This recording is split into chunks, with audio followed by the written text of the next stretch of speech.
Hello, everybody. This is Joseph Hasek, and welcome to the Fired Up Network. Welcome to the flagship show of the Fired Up Network, Fired Up Live. We got outstanding show for you tonight.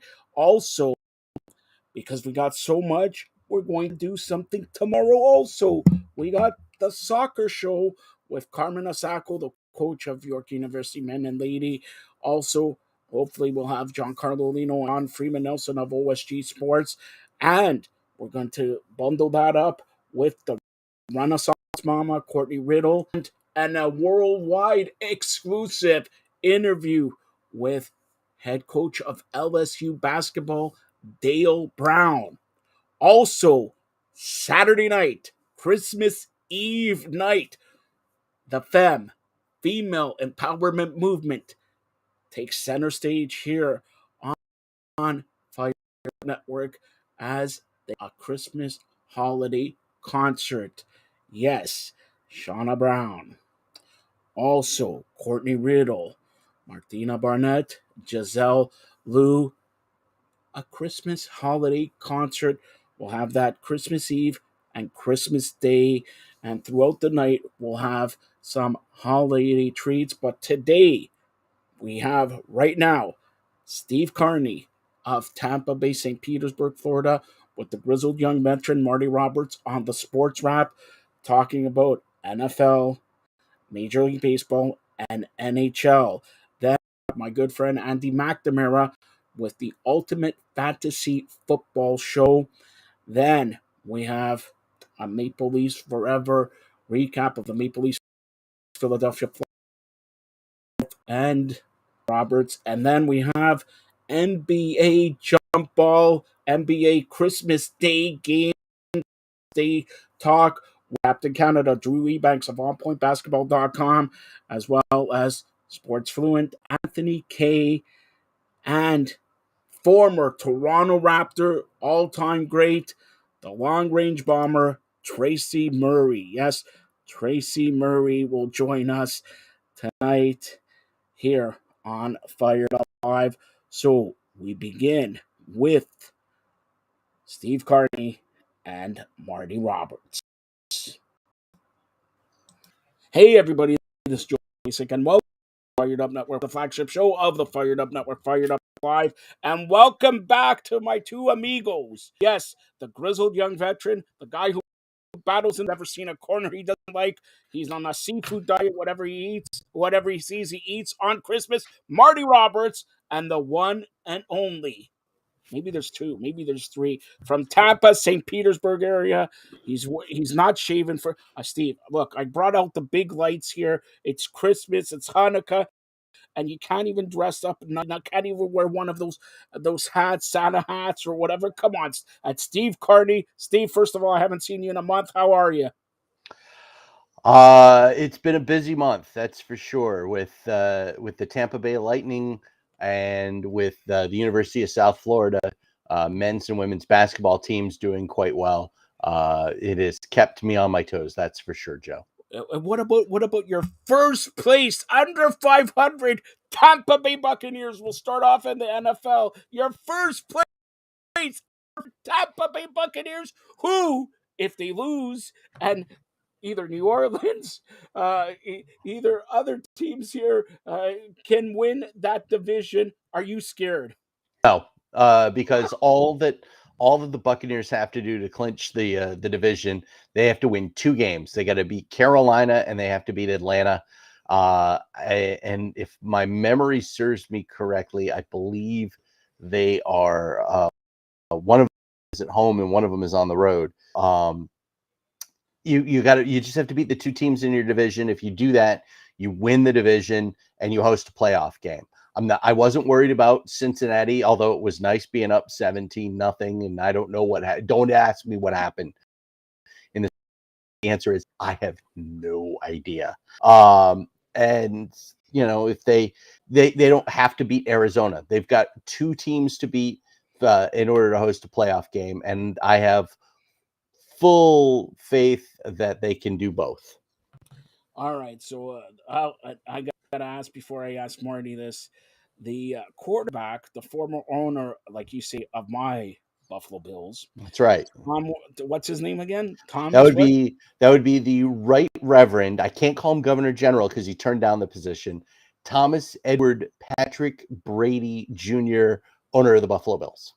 That's like saying Joseph Pasek is the president of the provinces of Canada, soon to be the mayor elect of North America. All right. So, are you? Is this the last cup that we're going to see Tom Brady in the National Football League, specifically in a Tampa Bay uniform? In the National Football League, I'm not sure. In a Tampa Bay uniform, that would not surprise me, though. I believe he is not. This is his All right. last year. And I just have a feeling that if he wants to continue playing, it's not going to be in Tampa Bay. He would end up going to a third team because I do not think he's going back to New England, despite all the quarterback issues that they have with the Patriots right now. But I could certainly see him playing beyond 2022 in the NFL. He is going to be 46. But now that he does not have Gisele Bundchen to return home to, I think that he's going to. I personally think he is going to continue playing. He'll play. He wants to play because there will always be a team out there that will take a chance on him. Marty and Steve, just Steve, for your knowledge, this is exclusive news. Gisele Bundchen, and I only know this because my wife told me. Gisele Bundchen and Mandy Rose are joining up on a live event for fans. It's going to be costing. Are you ready for this? $99.99. Steve Carney, are you interested? In making Mandy Rose a Christmas billionaire, I will pass. All right. So Marty, I'm going to ask you. You're a big fan of the Commanders. Commanders, Oof. Giants, battling for probably the last position in the NFC playoffs. All right. Who makes it? Is it your Commanders? And for God's sakes, Marty, you were the coach there, offensive wide receiver coach, and all. Tell your wide receivers to line up properly. All right. Well, I think the Giants are the tiebreaker. So now Washington, they got to get ahead of the Giants, have to be one up on them. Like that, the tie 2 weeks ago or whatever it was, 3 weeks ago. And then last week had that opportunity. They score, take it back because he didn't line up properly. But if you look at the video, he asked the line judge there, and he said he was good. And then they still threw the flag. And then the end zone pass, the guy's draped all over him, hugging him, kissing him, and no flag. So you know what? I like Heineke as a quarterback. I really do. I just don't think he's a guy that can win the big games for them. So I don't know if they're going to have to put Carson Wentz back in there to see if he can push them up into that spot. I think they're the last spot now, maybe Washington, if I'm not mistaken. Yeah. But it's awfully tough because they play San Francisco this week. So Washington has it out tough for the last few games that they have left. So they might want to stick Wentz in there and see if they can if he can give them a boost. Like all year they've had Chase Young out too, right? And they're taking their time with him and his knee injury. So it doesn't look like he'll suit up again this weekend. All right. So tonight, and when you look at this schedule, when it comes out in May, Steve, I'll start with you. Uh, Jets and Jaguars, you're thinking Amazon paid $400 billion for Jets and Jaguars, and this is an important game in 16. Steve, who's your pick? Oh, come on. You're going to give me an opportunity to pick against Zach Wilson. I'm going to take that all day, every single day, especially the way that Trevor Lawrence has been playing. I really do think that Lawrence is finally to the point where you're going, yeah, I can understand why somebody would spend a number one draft pick on him. It helps that he actually has a coach this year, as opposed to the absolute what show that was going on in his rookie season in Jacksonville. But I certainly think that with Zach Wilson under center with the Jets instead of Mike White, I think the Jets are in big trouble.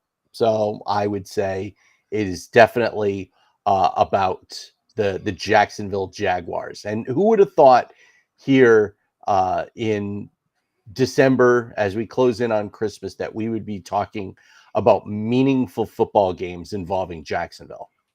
And the Jets, for that matter, right? So there you go. Well, Marty, I don't think we're going to have any meaningful games with the Jets because they have Zach Wilson under center. not anymore. All right, Marty, you have hair like Trevor Lawrence. Flowing. Steve, come on, Steve. I'm expecting you to make a comment there. Come on. All right, who's your pick? I think Jacksonville. You think I think Jacksonville? Jacksonville. Yeah, I think and Jacksonville for that division too. Like Tannehill's now out for the rest of the season. Yeah. That gives Jacksonville an opportunity. Now there'll be if one game behind him, I think. So Yeah. Jacksonville could win that division and make their way into the playoffs, and then who knows what. But they they looked good last week. Lawrence is he still makes some mistakes, but he also comes up with some big plays, and I'm thinking Jacksonville. All right. As we close out the NFL talk, we'll get to the other sports. But Steve, I'll get back to you. Today it was announced that Sunday Ticket has signed on with YouTube. Firedup Network was in consideration. I was going to be right there with them, but Marty Roberts has refused a pay cut, so I couldn't take that. So there you go. Blame Marty. What do you think this means for the National Football League and its billions of billions of billions of billions? Go ahead, Steve. Well, I mean, you go where the money is, and obviously Google has a shed load of it, and I certainly think that going away from DirecTV, who has had the Sunday Ticket for as long as I can remember, that the Sunday Ticket's been around. I think that's a really big indicator of where things are going. I mean, you look at it; there's so many have now streaming wise, those that cost money, those that are free and ad supported, and now YouTube TV has really taken a step forward in those NFL fans that are looking for that fix. The people that had DirecTV for so many years and put the dishes up on their roofs in order to get as much football as they possibly can, are now going to go,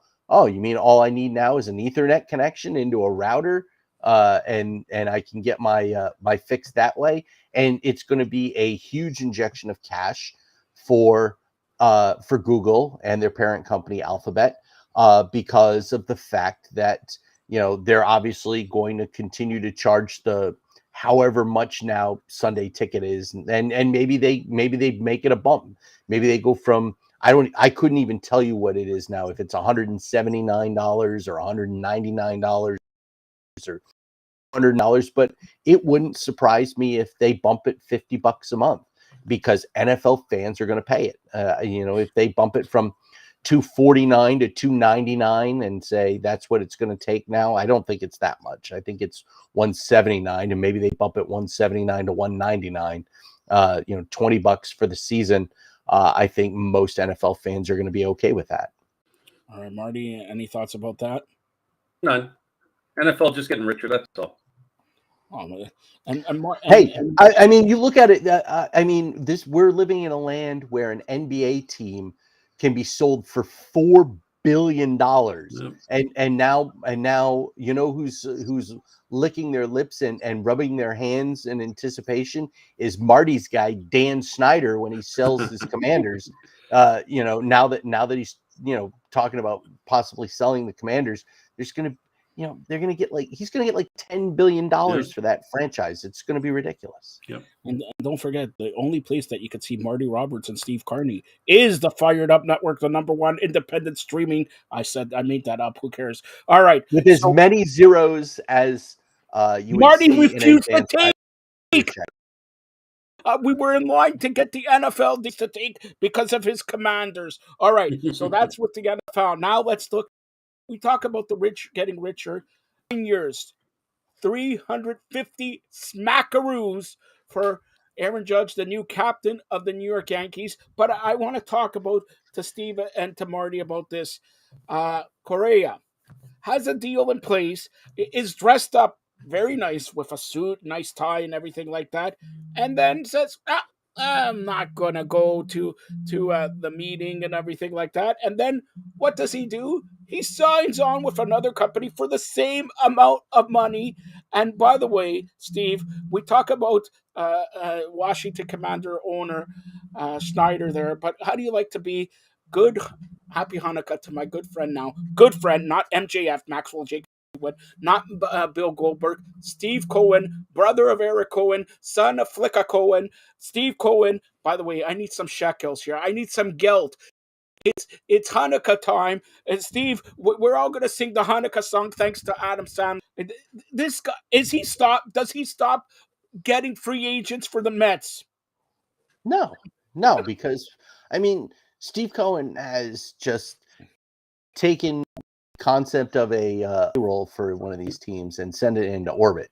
But that's exactly what the Players Association wants. They want, these people to be able to spend $400-500 million in a season on payroll with these luxury taxes. And to Steve Cohen, he's going to pay it. You know why? Because it's just money to him. He has no, the concept of having a ceiling for how much money you're willing to spend is non-existent. I'm surprised he didn't go after Aaron Judge instead of bringing back Brandon Nimmo, because I could see that benefiting the Mets in like three different ways. Because number one, it's huge headlines, and it makes sure that you stay on the back pages of all the sports pages. Number two, you'd have stuck it to the Steinbrenner something good, which is something we all like. And number three, it would have made his team significantly better.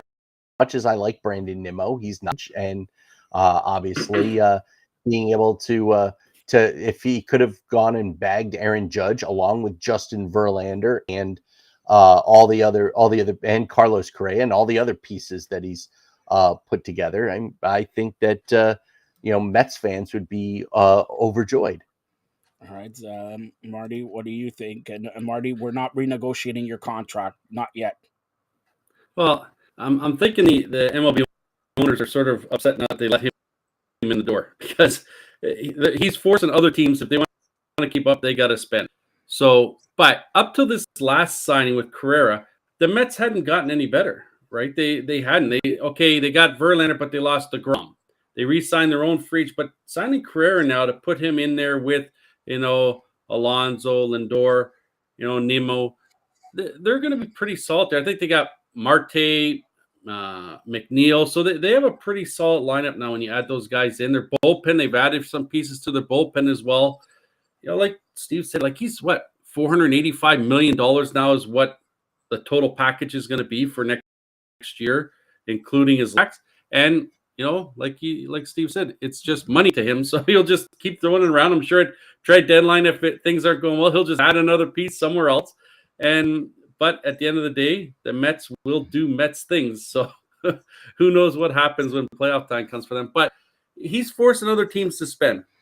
There's no question. I think I saw the Dodgers. This is the first time in a few years that they're not going to be at the luxury tax, right? Like $188 million right now. So Cohen's forcing guys to spend, and you look, that division has spent a little bit there with Atlanta and Philadelphia. And you talk about that division, Darby Swanson, or what's his name? Signs on Dansby with Swanson. Dansby Swanson. He signs on with the Cubs. Atlanta gets weaker, Mets get stronger. It's the Mets division to win. Now, Steve, let's go into the AL East. You're Tampa, me and Marty are Toronto. Marty Roberts, the biggest homer of Toronto Blue Jays. He's very upset of the Blue Jays letting go of your manager, Little General, and all that. Right now, Steve, who would you say is a better team, the Blue Jays or Tampa Bay Rays? Yeah, it's a good question. I think There's no both of question them. at all. What do you mean, good question? Marty, I'll start off with you, Steve, with all due respect. The Blue Jays. Somebody said, "Oh, the Blue Jays are going to win the World Series." Ooh. I didn't say that. Marty Roberts says that, not me. Go ahead, Marty. Honestly, I still think the Jays are a little worse off than what they were offensively last year. They still haven't proved, they got rid of this, which I thought was going to be they had something on the back burner there, and it turns out there wasn't. Oh, So it's yes, Kevin Kiermaier. well, we're not going to start that, but No, we're gonna start there. Marty Roberts. when that signing was first, I knew it was for be the starting center fielder. And everyone's like, oh no, it's for the fourth outfield. No, I knew it's for the starting center fielder. If he was your fourth outfielder and could go out there, I'm fine with Kiermaier in the lineup. But when you bring a 240 batting average in, coming off of I think it was his hip surgery he had, and he's a guy that relies on his speed. He's great defensively. Is that hip surgery going to take him down a notch now out there in the outfield? I don't know. And I just don't think he's a guy that the Jays can win with having him every day in the outfield. And even, I don't think he's played a full year since day one in the major league and injury. So defensively wise, he'd be the eighth inning to get that taken care of. But to have him every day in there, I don't know. I'm hoping that the Jays sign like a Conforto to come in to whether it be DH and rotate through the outfield positions. Because you look at that outfield now the Jays have, Gurriel, Springer, Kiermaier, all get injured. And they have no one else to back them up if they do get injured. So it could be a little bit of an ugly season for the Jays if they're done tinkering. Now, the greatness that is Raimel Tapia can take over in that case. No, he's still a free agent though. Jays don't have him. They released him, right? They didn't offer him a contract, so they would still have to. They would have to bring him back in. Bring him back, right? But I look at it this way, with some of the moves that are, and I'm not talking about free agent moves. I'm talking about some of the changes that Major League Baseball is going to do this year, specifically with banning the shift. I think that's going to help the Tampa Bay Rays and specifically Brandon Lau and get him back going in the right direction. But he's another guy that tends to be oft injured, much like a Kevin Kiermaier. And Marty is right. The last time that Kiermaier played more than 130 games in the season was 2015 when he played 151 games. And I'm curious to see, for a guy that's had multiple hip issues, because he had a fractured hip a couple of years ago that cost him like 3 months, going from the hard surface and artificial turf of Tropicana Field to the hard surface and artificial turf of Rogers Center. That doesn't make a whole lot of sense if you ask me. But I really do think that, with the addition of Zach Eflin to the rotation, I still think the Rays have at least one or two moves that are going to be made. The one move that I've been, I don't know if I could say I've been clamoring for it, but I would love to see the Rays pick up Eric Hosmer from the Boston Red Sox, who are getting ready to release him. But you have to put him through waivers. I would be jumping all over him because that is exactly the sort of pickup that the Tampa Bay Rays would do.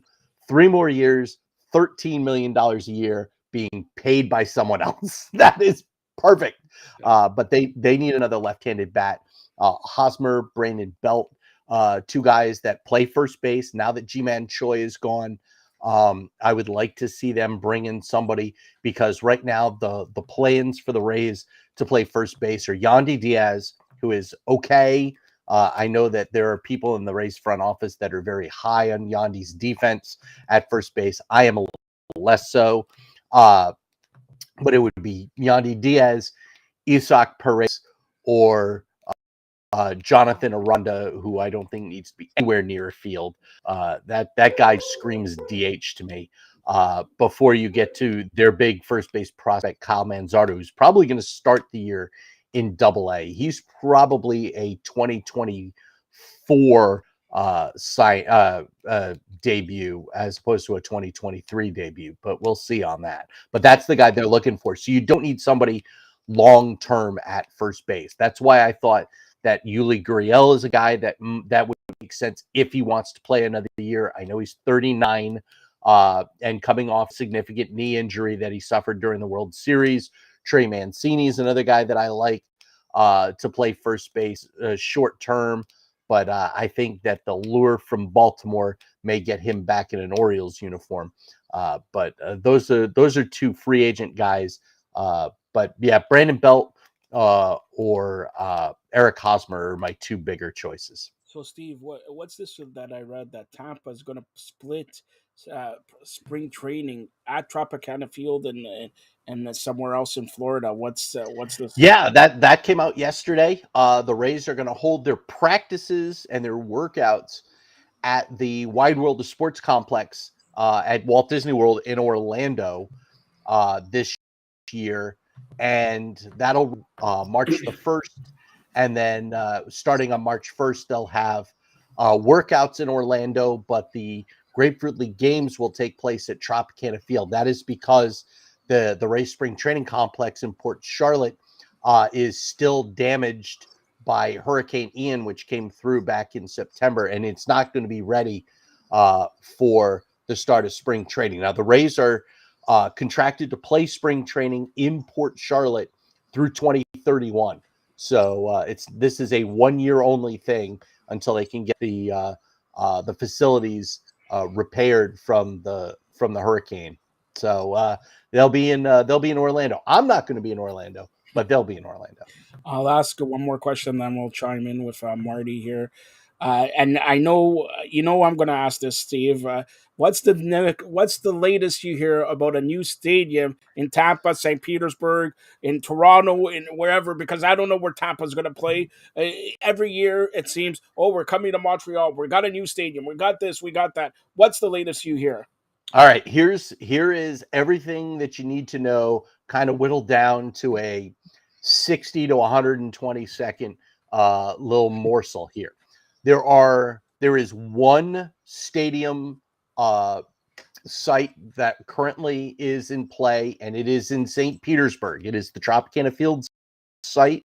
There is a proposal that has been put together by the Rays to redevelop the Tropicana Field site with a new baseball stadium and retail and residential and this, that, and the other, kind of turning it into a similar as like the Atlanta Braves did with their stadium, and turning it into a full entertainment district. That is right now up for public debate starting in January. And then the mayor of St. Petersburg, there are 4 different sites. Only one of them was put out by the Rays, but all 4 of them have have ballparks in them. So there would be spots for a ballpark in all 4 of these proposals. The city of Tampa then all of a sudden disclosed these, or somebody leaked these plans for a $2 billion stadium in Tampa. But the problem is there's no land. That stadium plan is contingent on the purchase of the land, and now that these plans have leaked, the price for that land just went way up. So I don't think that's going to happen. I think that if there's going to be a new stadium, it will be in St. Petersburg, and much to folks' chagrin who say, and I've been on plenty of radio stations right now that said, well, it doesn't work. They've played there for 30 years and it doesn't work. Well, it doesn't work because when that stadium was built, they just built a stadium.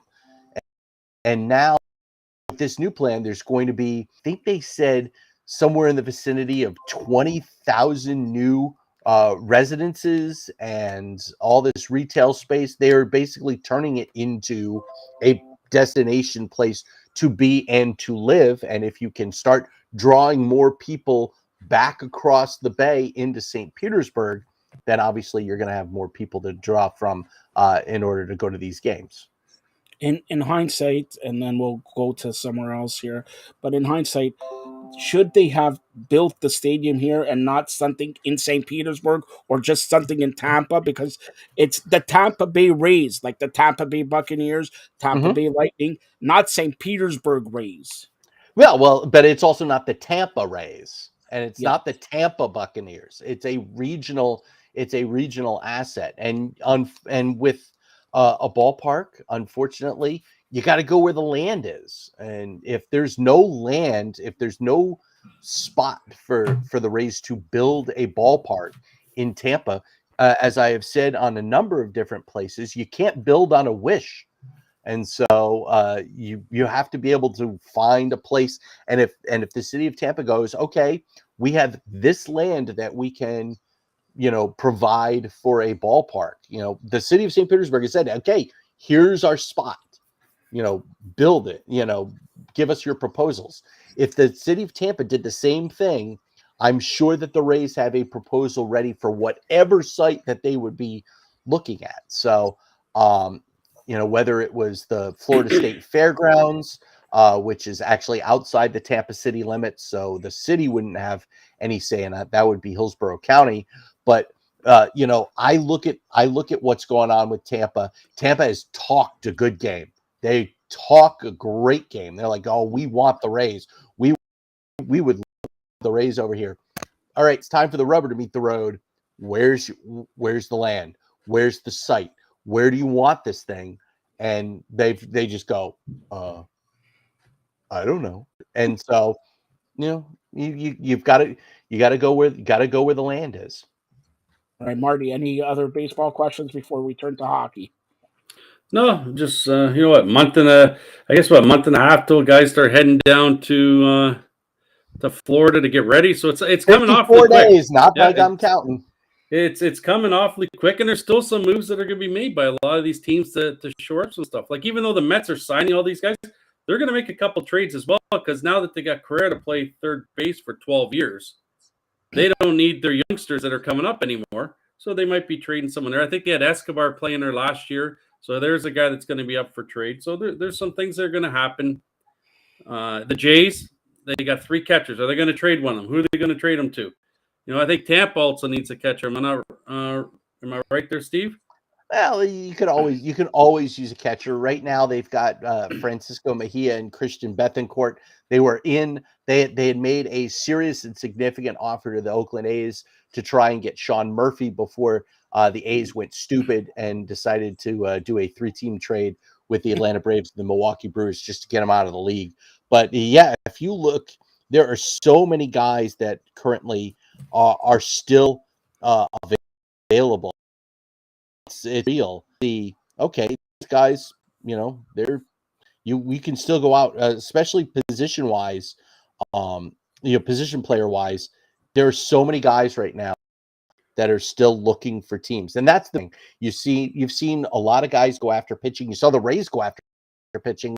They said, we don't need pitching, but there are a lot of position players, and not so many pitchers. So that's why you saw a lot of teams go after pitching early. And to think about it, 1 year ago at this time, we're talking about a lockout. 1 year later, we're signing 9 years, $350 million. On owners doing free agency. What did he already? $500 million. Like, unbelievable. 1 year ago it was a lockout. So it's like baseball, rich gets richer. And don't, Steve, Marty Roberts is going to invite you to Toronto to watch the new Rogers Center, where it's going to be state of the art, where they're still going to charge $26 for like 4 pounds of or 4 ounces of beer or whatever, right? So there you go. Let me ask you this, guys. Let me ask you guys this: if you guys were a player in the MLB, is there any other agent other than Boris that you'd want? No. Like the deal breaks down with San Francisco, and not like hours later he's got the deal done with the Mets. Yeah, I look at it, but you got to be really, really good to be a Boris client. You've got to, he's gotten to the point where he can pick and choose and go, you know what, you're not worth my time, and just kind of do this. The only other person that I would like to see be my agent would be Rock Nation. Get Jay-Z to be my my agent, because look at the deal he got Robinson Cano, and Robinson Cano made a load of money. I was thinking about, you're gonna, after last night, you wanted Rick Ross as your representative, right? What a swerve that was. Anyways, let's get to the National Hockey League. I'll ask you the same question, Steve, that we started with baseball. Are the Maple Leafs better than the Tampa Bay Lightning this season? Because it looks like we're going to meet them again in the first round. Yeah, it's gonna be a fun first round, isn't it? I look at Toronto. They are much improved defensively this year, and that's That I think is a huge plus for them. As much as I like to dog Matt Murray, I thought he played. He's played the Lightning twice now in the last couple of weeks. Once here in Tampa, the Lightning won in overtime in that game. Once in Toronto, and the Leafs came out winners at Scotiabank Arena earlier this week. I got to give credit to Matt Murray. I got to give credit to Kyle Dubas in the front office for realizing, hey, we got to get better defensively if we're going to be successful here, and they've done just that. So I got to give kudos to them. They've been fantastic. Are they better than the Lightning? Well, let me see. I own one of these teams that's been to the last 3 straight Stanley Cup Finals. It ain't the Maple Leafs, so we'll find out. Marty, go ahead. Your estimation on if the Maple Leafs are going to beat the Tampa Bay Lightning in the first round. Let's face it, unless Boston collapse, this is a first round matchup. The Leafs and Lightning, with the Leafs having home advantage. With the Leafs, it's over the last few years, they've always been a team that's been pretty good in the regular season. Then it comes to the playoffs, and they forget what they're supposed to do. So until that time comes, I'm not going to say who they're going to play, who they're going to beat, but they're looking good right now, and a lot of that goes on the shoulders of Murray and Samsonov. That those two are being playing extremely well when they're in net. Do they stay healthy? That's the big thing with Murray over his career, is being health. Does he stay healthy? If he doesn't, then we're relying on Samsonov. So Samsonov gets hurt, then you're back to just being a middle of the pack team. It's like over the last few weeks they've bought into whatever Keith's been preaching to them, because all of a sudden, like Steve said, defensively they're looking really good now. They're keeping pucks to the outside. Like, look, they allowed Tampa, one of the top teams in the league, to have only 19 shots the other night, and that's pretty tough to do. So they bought into it. I love the Timmins pickup. I really do. He's fit right in nicely. Playing good back there, having himself some points. So it's too early to say if they'd beat anyone in the first round. But Toronto's always been a team in the last few years that looks good in the regular season. Come playoff time, it's almost like they forgot what they were doing.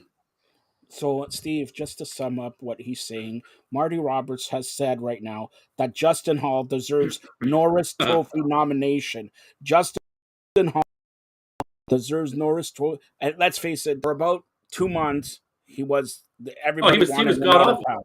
He was terrible. You're right.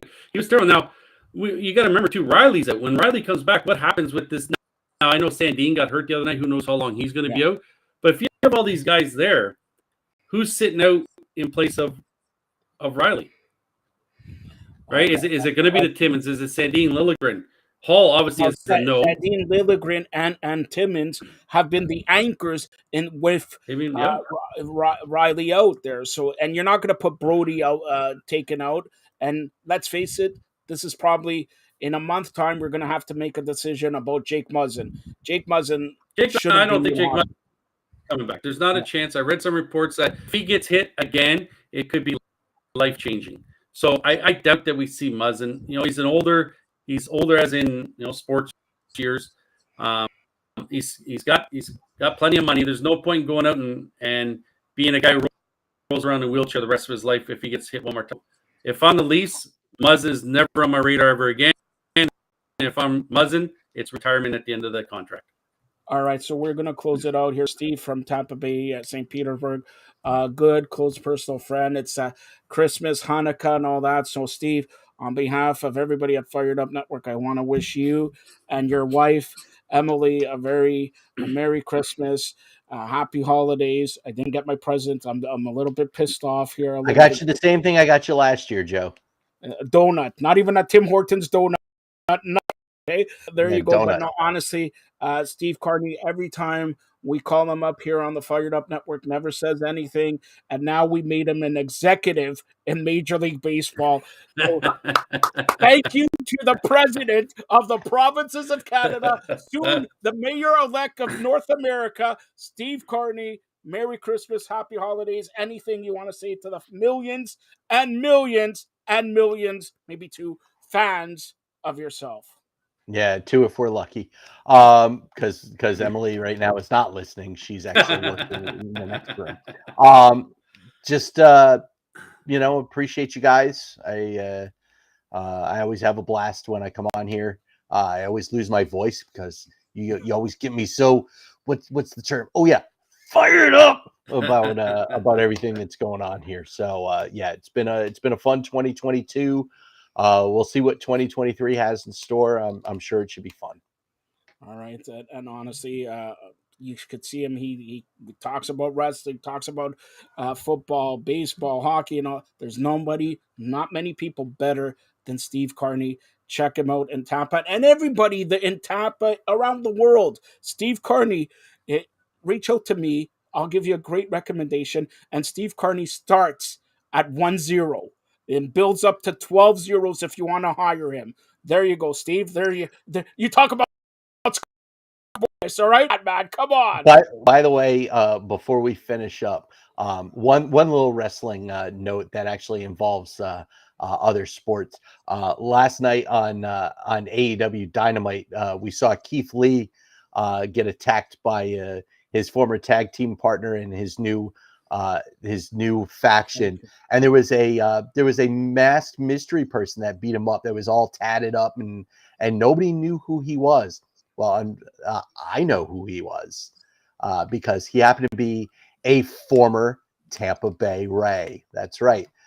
Grandin Getzman, who was part of the amazing 2011 draft class for the Tampa Bay Rays. They had 10 picks out of the first 75, and only one guy made the big leagues, and that was Blake Snell. But Grandin Getzman was one of those 10 picks in the first 75 taken by the Tampa Bay Rays. Never made the big leagues, but played with the Rays in the Rays organization up through 2019, and then turned to professional wrestling. He'd been training with Jay Lethal here in town, and he's the guy who made his AEW debut last night. He does not have a kayfabe name, so I can't use his kayfabe name, but congratulations to Grandin. Yes, congratulations. And Marty Roberts has just texted me because Marty Roberts knows everything about wrestling. He asked Steve Carney get one of the 50 tattoos that Brandon has. All right, what's your comment? No, you're not going to be seeing. You'll be seeing Marty getting tatted on his face before you see me getting tatted on mine. All right, again, Merry Christmas, Happy Holidays to you, Steve, and your lovely wife Emily. Now, Marty Roberts here has become a really good friend of the president of the provinces of Canada. Marty, I'll give it to you, your family, your wife. Maybe we should get one of your son on here to talk about some Pittsburgh Penguin stuff and all that. But Marty, Merry Christmas, Happy Holidays to you and your family. Anything you want to say to the millions and millions of fans, especially one Greek guy who needs perfume on his hair there. And Steve knows what I'm talking about. He needs his eyebrows done and all that. Yeah, yeah. No, everyone, I want to wish everyone happy holidays, Merry Christmas. It's been a fun 92 or 22. 92, that's about right. Feels like that, right? 92. Heck, 92. Man, oh man, what was I, like 30 years old? 92, the Blue Jays won the World Series. Right? Yeah, there you go. Maybe that's why I thought that. So this year, it's for sure Jays the World Series. No, but it's always fun coming on here. I love coming on with Steve. Wish everyone Merry Christmas. I'm heading out to the keg later on to have a little prime rib. No one. Or are you gonna get it free as a Hanukkah? What? Well, if you're sending your MasterCard over, yeah, I'm getting it for free. The only MasterCard I use is Norm Rumack's ear. All right, Steve, that was the classic. It happened in 2021, but that was the greatest show we have ever done, right, Steve? Yeah, I don't know if we've had a show like that ever. With myself and Joe and Jessica Singh and Norm Rumack's ear, and Marty, and it was. I mean, it brought out maybe one of the funniest lines that has ever been uttered on this network, and that was me saying that Norm Rumack was so old that the only apps that he knew was Sill apps. And then him going, "Oh, really?" And then you run over and take a picture of him in Sill apps. So of course, it's perfect. All right. So again, happy holidays to Steve, his wife Emily, and Allison and Marty and Marty's kids there, and Merry Christmas, Happy Hanukkah, and have a safe, and happy holiday season. And Steve, by the way, tonight, tomorrow in Toronto or in where Marty lives in Barrie, it's about 30 centimeters of snow. Okay, so you want to switch places for about a weekend, Steve? It's why the Lightning decided they were coming home instead of going to Buffalo for a game on Friday. Yes, the NHL is going to cancel more games from what I hear on Friday. They canceled the Buffalo game. That game will be made up on March 4th. And by the way, look for an announcement. Steve, maybe we want to unveil this, but the 2020, actually 24 Winter Classic will be Seattle and Vegas from what I hear. Steve, have you heard anything about that? I've not heard anything about the 24 Winter Classic yet. Usually that we'll know that here probably right around New Year's Day. So I would assume Seattle and Vegas kind of makes sense, especially if you're going to hold it at It's in Seahawks Seattle. Stadium. In Yeah, Seattle. Yeah. yeah. If you're going to hold it at CenturyLink Field, uh, that I think makes the most sense. And if they hold it at CenturyLink Field, it's going to be a loud. That's going to be a loud barn. It's been a long time since we've had a barn that loud. Again, we break news here on the Fired Up Network. Breaking news, Marty. Breaking news. And you don't have to look on Instagram for it, Marty. All right. So there you go. This has been the Sports Wrap on the Fired Up Network. Steve Carney, tell everybody where to get a hold of you. You can get a hold of me right here at Steve Carney, which is where I am on Twitter and on Lightning Radio, 24/7 on the TuneIn app, USF Bull Limited also on TuneIn, where we got men's and women's going, and of course Lightning hockey. All right, then again, Steve Carney, thank you for everything you do for me and for Fired Up Network, and say hello to your lovely wife. Go ahead, Marty. Twitter, Instagram, Old Lefty 22, and anyone who's at the cake tonight can pick up my tab. Is it 22 or 92? 22. It's right there on the All screen. right. I can't miss it. All right. Again, Merry Christmas, Happy Holidays to all the fans out there, to Marty, his wife, Allison, kids, and Steve and Emily. Stay tuned for more great programming here on the Fired Up Network. Thanks a lot, guys. Thank you to Steve Carney and Marty Roberts. You'll see more of Marty towards the end of the show when we do the Maple Leafs Forever recap of the Maple Leafs Philadelphia Flyers game, the next generation game that was played today at 2 p.m. Now we present the Ultimate Fantasy Football Show. Andy McNamara. Usually this is on Sundays, but because Christmas and we had the World Cup of Soccer and next week New Year's, so we're doing it on Thursday. Here is Andy with a special guest. And don't forget today, about I would say half an hour. Half an hour. We have Thursday night football, and it's a good matchup, a very good matchup. The Jets hosting the Jacksonville Jaguars. Jacksonville coming to New York. It's cold, but we got to play football. Here's Andy McNamara. Ho, ho, ho! The Andy Claus is here. Fantasy football's here. NFL Week 60 is here. Happy holidays, everybody. Merry Christmas. Happy Hanukkah. Happy holidays. Thursday night football, Week 16. Weather all over the place. I got Christmas lights dangling all over it. It's tremendous. Happy holidays, everybody. Hope everybody is staying safe. They're calling it the Siberian Express weather movement. The pattern, Siberian Express. Not good. Everything pretty much from Chicago east. Oh, look at the snow. The snow's even coming in here, folks. Oh, my gosh. From Chicago east, weather's going to be a factor. in likely a big way. Games on Thursday tonight, of course, Saturday, Sunday, all over. So we'll get you ready. Fantasy football. We're going to give away some Domino's pizza as well. Okay. Hey, I'm in a generous mood, feeling good. Tell you how to win some Domino's pizza in a few minutes. My guy Johnny Avello from Las Vegas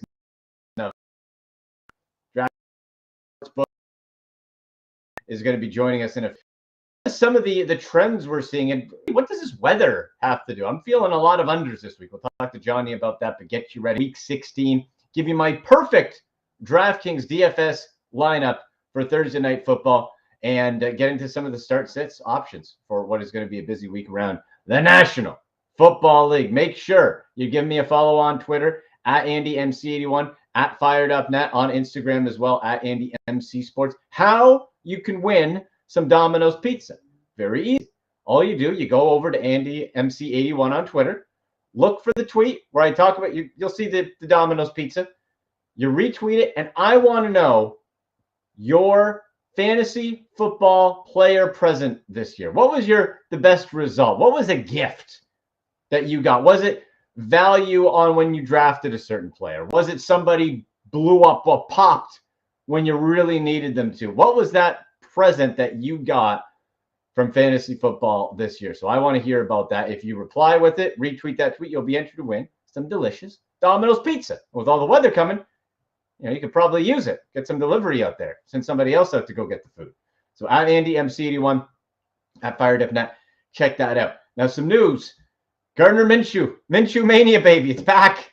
It's back. I got all the Hulkster stuff back there. The Hulkamania. No, Minshew Mania with the stash, the jorts. Oh, look, more festivities. I love it. The bandanas, everything. Gardner Minshew officially will start. Jalen Hurts will sit. Disappointing because I really wanted to see that showdown, that NFC East showdown between Hurts and Dak, Eagles, Cowboys. But he's got to, what's your present? There you go. What's your fantasy football present this year? I really wanted to see that matchup. We're not going to get it. But we do have some intrigue with Gardner Minshew coming in for that Eagles-Cowboys game. And what really stands out to me is, one, okay, you're not replacing Jalen Hurts at quarterback for your fantasy team in your fantasy playoffs. You can get your questions into, you got fantasy football questions for your playoffs, for DFS contests. Hit me up on Twitter at AndyMC, on Instagram at AndyMCSports. Use hashtag AskAndy so I can find it. So we're not replacing Jalen Hurts, so what do we do? Well, Gardner Minshew, I think, still could have some fantasy value in a spot start. Remember, you are getting Dallas Goedert back. That's big time for that Eagles offense. Minshew has shown throughout his career he can be fantasy relevant. He is fearless. That Dallas defense is really good, though. I think the biggest beneficiary of this are the Eagles running backs, namely Miles Sanders. Because with Hurts, we saw him run in 3 touchdowns last week, right? Minshew's mobile, but he's not going to do that. So you can have a more effective running game. And we've seen the running game in spots be effective, be fantasy football relevant. Miles Sanders now has a chance to really step up into that role. Kenneth Gainwell, secondary. Boston Scott, unless he gets some goal line carry, not going to do it for you. But Miles Sanders, if you are, because I get questions each week about Miles Sanders, and he's sort of a RB2 bubble guy with all the possibilities for Jalen Hurts to run. This week, I think you can start him confidently. I think you can get Miles Sanders. He gets top 12 potential. He really does. He's got top 12 potential this week. So Miles Sanders, biggest beneficiary, secondary Kenneth Gainwell. Gainwell is a bit more of a flex, what if possible. I'd feel more comfortable if you were playing him in your DFS contest, DraftKings contest, whatever, as a contrarian play. You should get some more reps, but this should be Miles Sanders' backfield. Again, Dallas Goedert back. I don't love playing him, but we know, folks. We know how thin the tight end group is. We know how barren it is, how empty the cupboards are when it comes to fantasy tight ends. So you might not have a choice. I'll tell you this, though. A guy, Evan Ingram, for the Jacksonville Jaguars. This guy's had a disappointing fantasy career overall. And has been with the Giants, never really fulfilled expectations. For this Thursday night game, if you want to get yourself some Evan Ingram, depending what league you're in, maybe he's available, maybe he's not. Yeah, it shows that he's available 25 to 30% of most leagues, depending. Last 3 weeks, he's gotten you into the teens for fantasy points. This is his last 3 weeks for Evan Ingram, tight end for the Jags. 14 fantasy points against Detroit. 42.2 against the Tennessee Titans. And 14.2 against the Dallas Cowboys. So we see that type of success. And what really stands out to me is this past week where he was able to get into those teams, he didn't have a touchdown. So you weren't relying on that touchdown. It was target share. It was 10 targets. It was 8 receptions. Trevor Lawrence was balling out. Zay Jones, stud. I'll talk more about him later on. But you had him in 3 touchdowns in this past 3 games, but none the last week. And he still produced that. So Evan Ingram, very strong play. I would put Evan Ingram right up there as a top fantasy play for Thursday night. The weather looks like where, unlike in other spots around the northern states, like I said, from Chicago, elsewhere, it looks like if you are playing Saturday, Sunday, it's going to be messy. Looks pretty good. 34 Fahrenheit, clear. And on the weather thing, you see a little moon and a little cloud. That's pretty good. Doesn't look like any big gusting winds or anything like that. So should be okay. Always a bit of the risk when it comes to these warm weather. It's not like Jacksonville is, comfortable playing in super cold conditions, but it should be, and it looks like it should be fine. It should be doable for December weather. So you should feel pretty confident looking at that direction. Get to some of your gifts, your presents, your fantasy football player present results. So the Andy Claus can give you, got my festive red, can give you some Domino's pizza. Chance to enter. Make sure you're following on Twitter at AndyMC81. Retweet. Send me, what's your fantasy football gift this year? What's your fantasy football gift? I'm going to get to one right now. At NBello Toronto says Isaiah McKenzie at Buffalo Bills. Okay. Isaiah McKenzie, a guy who, while Gabe Davis was really highly drafted, oversold. He had that, we all remember that epic touchdown play.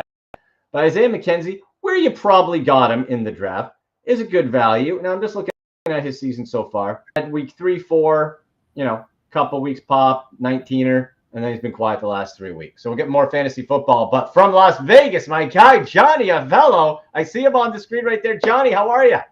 Dude, doing well, Andy. Thank you very much. Absolutely. Well, happy holidays, sir. Great to have you on. Hope everything's good there in Vegas. I'm sure a bit warmer than what most of the North is expecting this weekend, right? Yeah, it cooled down a little bit. It was in the high 40s, but over the next 5 or 6 days, we're going to be in the mid 60s. I'm very happy about that. Man, that hurts, Johnny. That hurts. That's not great from where I am and where a lot of these teams are. And this is the time of year when we're looking at what wagers to place, what to keep in mind when you're throwing some bucks down on the NFL. Johnny, this is the time of year where you really have to put on your meteorologist hat on and pay close attention to the weather, right? Definitely. And it all starts tonight with a game in New York where we know it's going to be cold. It's the weather over the next 3 to 5 days back there is going to be, there's wind in some spots. There's wind chill factor taking it down, minus 20s. So, this is a time where you got to kind of do a little bit of handicapping on the teams, how they play in this type of weather, and certainly look for wind, Andy. Wind is the number one factor that affects a game. If you get wind 10, 15 miles an hour, that's certainly going to slow down the scoring. Yeah, that's a great point. Not necessarily just the temperature, but the wind. Very important there. One game for the Browns versus the Saints in Cleveland. Johnny, they're saying in that stadium, I've been in many times, right down off the shores of Lake Erie, they're expecting winds around 20, 25 miles an hour, but with gusts up to 50. Like, you're not throwing the football on that, and you're probably not kicking it either. Yeah, that totals dropped from the opener of 38 down to 32. Mm-hmm. And some people look at the 32 and say, that's so low, I got to bet that over. But, how are the teams going to move the football? Maybe it's best to wait and, jump on the end game in that to see how it goes early. Yeah, the in game is interesting to see. I would say if I'm looking at that, Johnny, the 32.5, I still like the under. Browns won last week in cold, nowhere near what the weather's supposed to be like. But last weekend against Baltimore in Cleveland, it was cold, bit of a wind, flurries, and they won 13-3. It's not like the Saints are really lighting it up this year. You have Andy Dalton, Michael Thomas is out again. And really, I hope at least from an entertainment standpoint, maybe we see some creativity, right? You get Taysom Hill can always be a bit of a wild card there.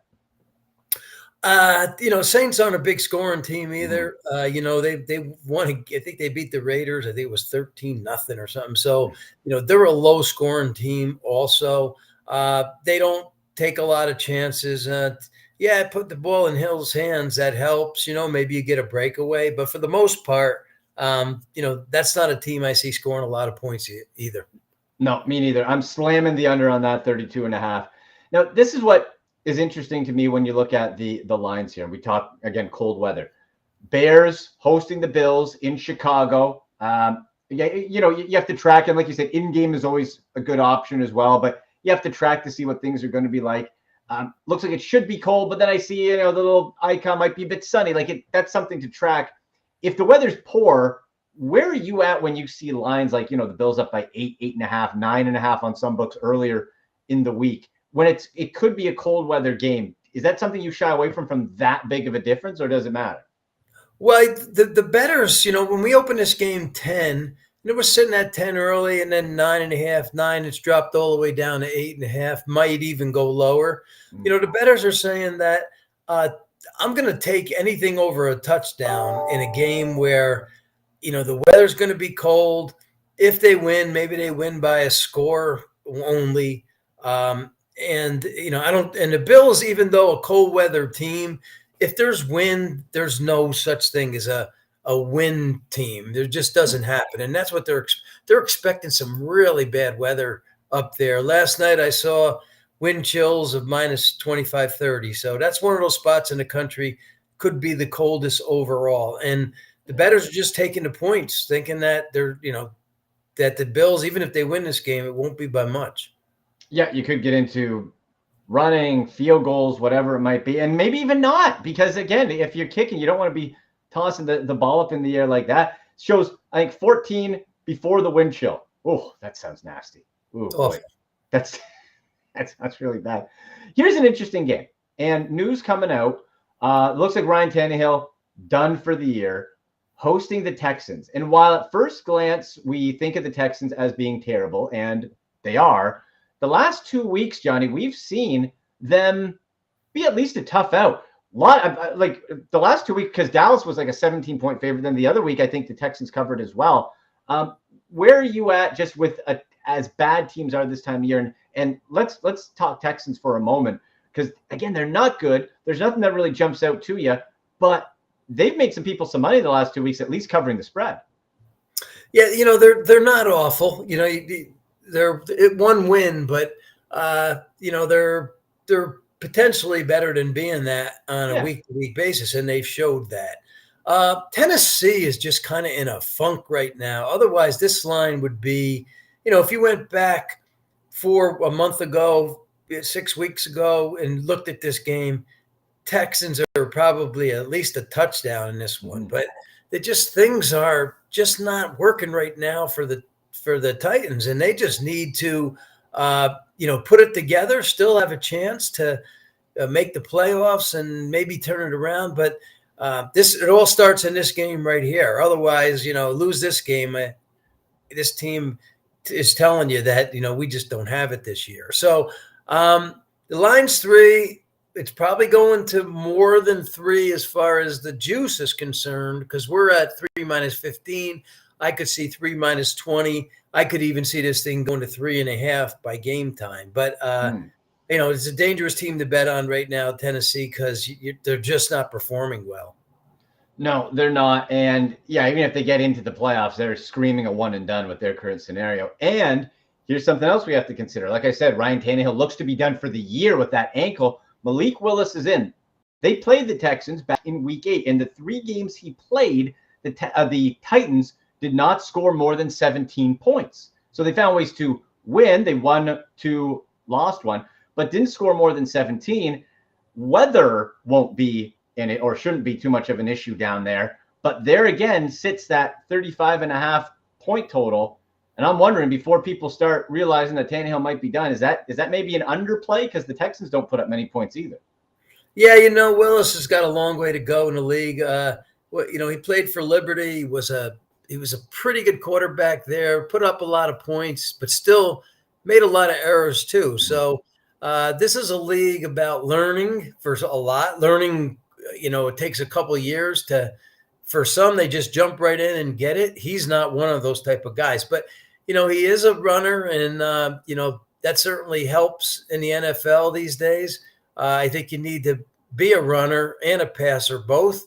If you're one or the other, that doesn't work. Certainly, if you're a passer only, that doesn't work. So you got to have the talents on both sides. He's okay. He's an okay guy to have out there, but Tannehill's much better in that Tannehill has been in the league in a while with a lot more experience. So, I think Tennessee would be happy to, win this game by a point, knowing that, we need to get on the right track. Yeah, pretty much. Is there any game that jumps out to you as far as, like, let's say money line or just odds that really kind of slam out as like, wow, like I'm looking at we were talking earlier with the news of Gardner Minshew coming in for Jalen Hurts.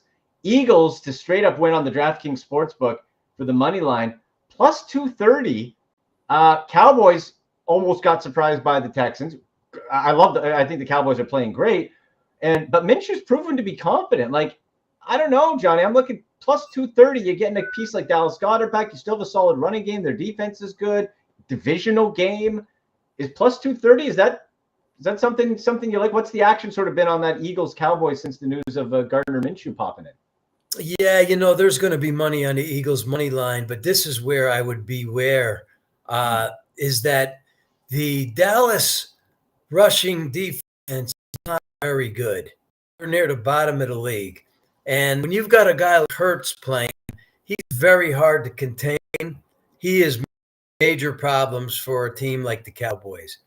Minshew is not that type of player. I mean, Minshew has started maybe 20 games in the NFL.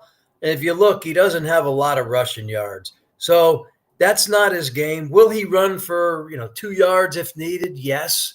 But he's not going to be an offensive weapon with his legs.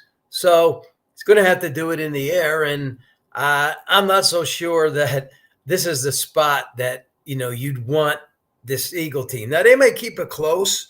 If you're going to bet the Eagles in this game, you might consider taking the 6 points. But this is a big game for the Cowboys. In my opinion, this is a meaningless game for the Eagles. They're going to win the division. They're still going to probably be the number one seed when it's all said and done because, Minnesota's certainly not playing all that well. They're going to have their hands full with the Giants this week. So, and that's the reason Hurts isn't playing. Hurts probably could have went.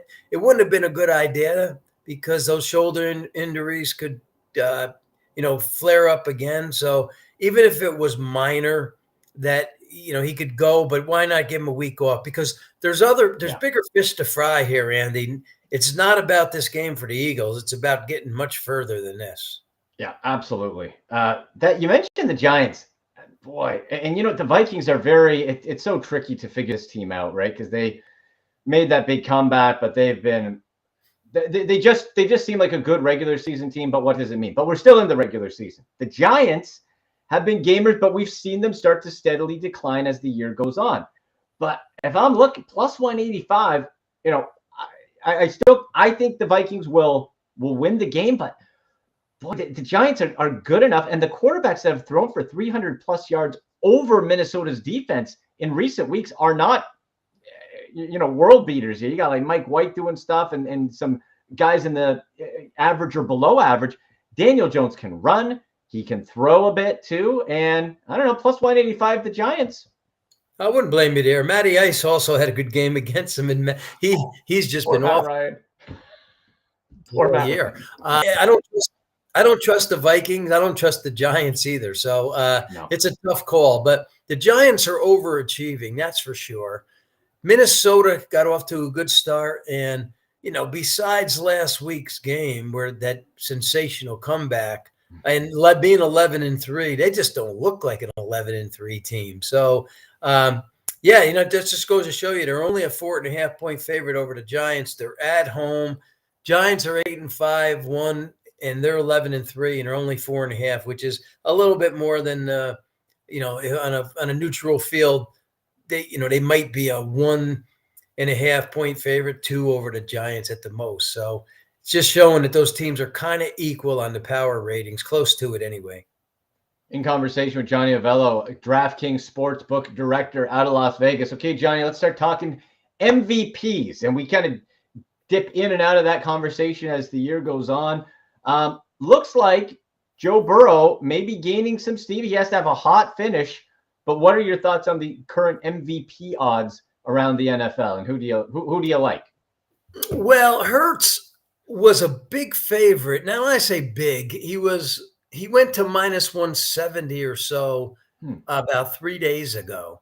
But when the news broke that he wasn't going to play, he went to plus $5, $5.50. And the reason that is you can't miss a game now. Down the wire here, you cannot miss a game because those other guys are all playing and their stats are going to be elevated because you're missing a game, they're not. When you look at the guys that are left in the mix, and you look at this week's games, so Hurts is out, we know that. You got Joe Burrow in the mix, like you said. You got Allen in the mix, like you said. Those guys both have tough games this week in cold weather situations. The Chiefs with Mahomes are at home and a big favorite, 10 points. It looks like Mahomes should have a big day. So that's why Mahomes is about a $3 favorite right now, because it looks like he'll have a big day and maybe pull ahead of these guys with only 2 weeks to go. That's a good point. And all comes back again to that weather conversation. So Mahomes there, but yeah, and Bengals too. Yeah, you're playing the Patriots. That defense is always tough. That's difficult. So yes. No, just quick side. What did you think of that finish with Patriots Raiders? Have you ever seen anything more ridiculous? Belichick, oh my gosh. You just know he was just like, I'm going to destroy something. That must have just killed him. It was very uncharacteristic for a Belichick coach team. Now, what happened to the player, and I think, this is probably thought through by a lot of people, is he thought that was the end of the game. Mm-hmm. He forgot that there was a whole overtime period yet to be played. So during the play, he gets the ball, he rushes for about 15, he's going out of bounds, and all of a sudden he thinks, well, I got to keep this game going or we're going to lose. That came to his mind. So he lost his train of thought. Unfortunately, it looked bad. Yeah, just hilarious from a viewer standpoint, horrifying from the player and coaching standpoint. Johnny, look, great stuff, man. Tell people again where they can. DraftKings is all over the place, so it's not hard to find there. But people can bet pretty much everywhere now, or soon to be, right? Well, yeah, we're adding Ohio on January 1st. Yeah, Massachusetts should be on board sometime in the early spring. So yeah, we're adding new states, and we're easy to find. Even if you're in a state that doesn't have legalized sports betting, you can play our free pools anyway. They're free to anybody around the country because they're free. We put up the money and you play and try to win it. And we do everything in there besides sports. We do a lot of entertainment odds, Housewives, Survivor, weather, all kinds of things. So that's a way to get engaged with DraftKings if you've never been on the platform before. Yeah, those pools are a lot of fun. I like that. Johnny, happy holidays, sir. Thank you so much for coming on. Thank you, Andy. All right, there he is, Johnny Avello from Las Vegas, Nevada, director of the DraftKings Sportsbook. Okay, for the Thursday night, I want to get to my perfect DraftKings DFS contest slate. My perfect lineup. If it's perfect, I'll win like $1 million. So, but this is my perfect lineup. So the DraftKings contest, what you do for the individual games called a showdown contest. So you still have your $50,000 salary cap, but you have a captain spot. What that means is you get 1.5 times the fantasy points, but it costs you 1.5 times the player's salary. For me, I'm putting in Zay Jones. And I've been telling you for a month, people, to pick up Zay Jones, Put him in your fantasy football playoff lineup. If you listen, like me, I got Zay Jones in one of my lineups. He almost single-handedly catapulted me into the semifinals of one of my leagues. 31 plus fantasy points. I'm not saying he's getting 3 touchdowns every week, of course. But the guy's been steady. He's been the go-to. The target share is double digits to a man. It's phenomenal. Against New York, again, the weather, it'll be cold, but you have to watch the wind. Maybe that decreases a little bit if it's not too windy.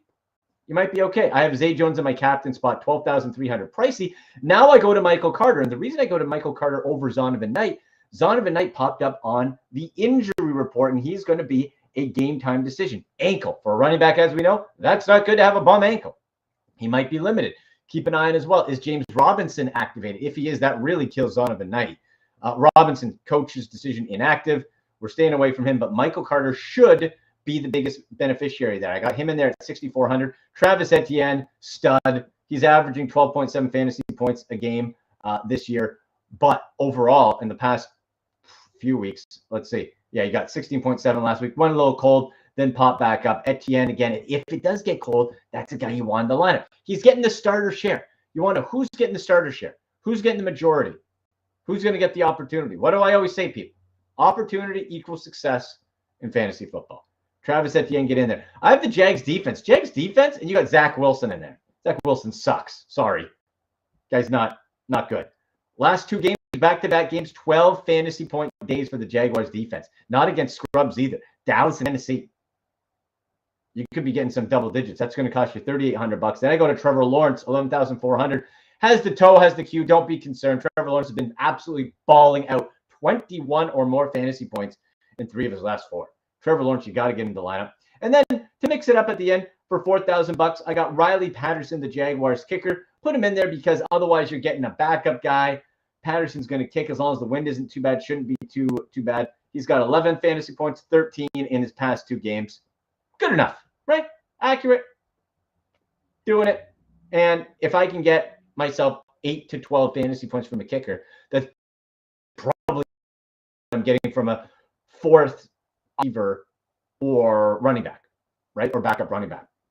So that's my perfect lineup. Captain, Zay Jones, then Michael Carter, Travis Etienne, Jaguars defense, Trevor Lawrence, and Riley Patterson, the kicker. Let me know yours on Twitter at AndyMC81. Remember, people, you can win some Domino's pizza, right? Win that Domino's pizza. All you do, retweet my Domino's tweet, use it, and then use hashtag AskAndy at AndyMC81. Okay? And you retweet that tweet and give me, the Andy Claus is giving away your Domino's pizza. Okay? Give me your Christmas gift, your fantasy football present from a player result. I read Isaiah McKenzie earlier from Nicholas. At Gary Block 11 says, when your playoff opponent's starting QB is hurt and he has to go to the waiver wire to find a replacement, he said Gary said that is his fantasy football present. Yeah, that sure is, man. That's tough. The order I would say to go into, check if Derek Carr is available. He's gotten you 17 or more fantasy points, 5 of his last 6. See if he's there. Was available in about 40-ish%, 45%, maybe a bit less in most leagues. After that, Trevor Lawrence was still available in 25% of leagues. See, check. Maybe he's not there. Then I'd go Gardner Minshew. Then I would go Brock Purdy banged up. Okay, that's sort of the list of the order. Otherwise, kids, it's gonna be, you're not replacing Jalen Hurts. You're just not, right? It's not going to be great. So there you go. Let me know your Thursday night football fantasy line. Let me know if you have any other fantasy football questions. Like I said, on Twitter at AndyMC81. Follow up Firedup.net as well. On Instagram at AndyMCSports. Make sure you share the link to the show. Retweet the tweet and send me your fantasy football present. Win some Domino's pizza. Let's have some fun. Thanks to Johnny Avello. Thanks to producer Joe. I'm Andy McNamara. Happy holidays. Merry Christmas. Happy Hanukkah. Football tonight. Football this weekend. Stay warm, everybody. I'm Andy McNamara.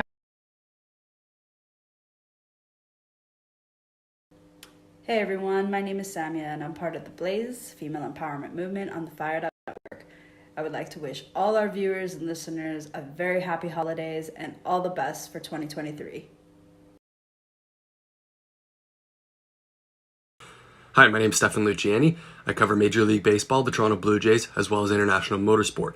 And on behalf of the Fired Up Network, we want to thank you all for your continued support and wish you a very happy holidays. Well, thank you to Andy McNamara, his guest on the Ultimate Fantasy Football Show. Stefan Luciani, and Samia for their well wishes. Just underway in, it looks like it's a rainy East Rutherford, New Jersey, Jacksonville, and the Jets there also. But today they had the next generation game at the Scotiabank Arena between the Maple Leafs and Philadelphia Flyers. We're going to do Maple Leafs Forever post game show with myself and, of course, the grizzled young veteran Marty Roberts, who you've seen earlier on with Steve Carney. But here is myself and grizzled young veteran Marty Roberts on Maple Leafs Forever. And welcome to the Fired Up Network. Welcome to the flagship show of the Fired Up Network, Fired Up Live. Welcome to Maple Leafs Forever. The Maple Leafs played the next generation game at the Scotiabank Arena today at 2 p.m. Marty Roberts was on here prior with Steve Carney. At least you changed. You went to the game. You look good. Thank God there's no snowstorm yet. Be careful. By the time we end off the show, there may be snow, there may be ice, there may be wind, there may be rain, there may be a 4-1 lead turning into 4-3 lead, turning into a nail biter. For me, the story of this game was not the Maple Leafs.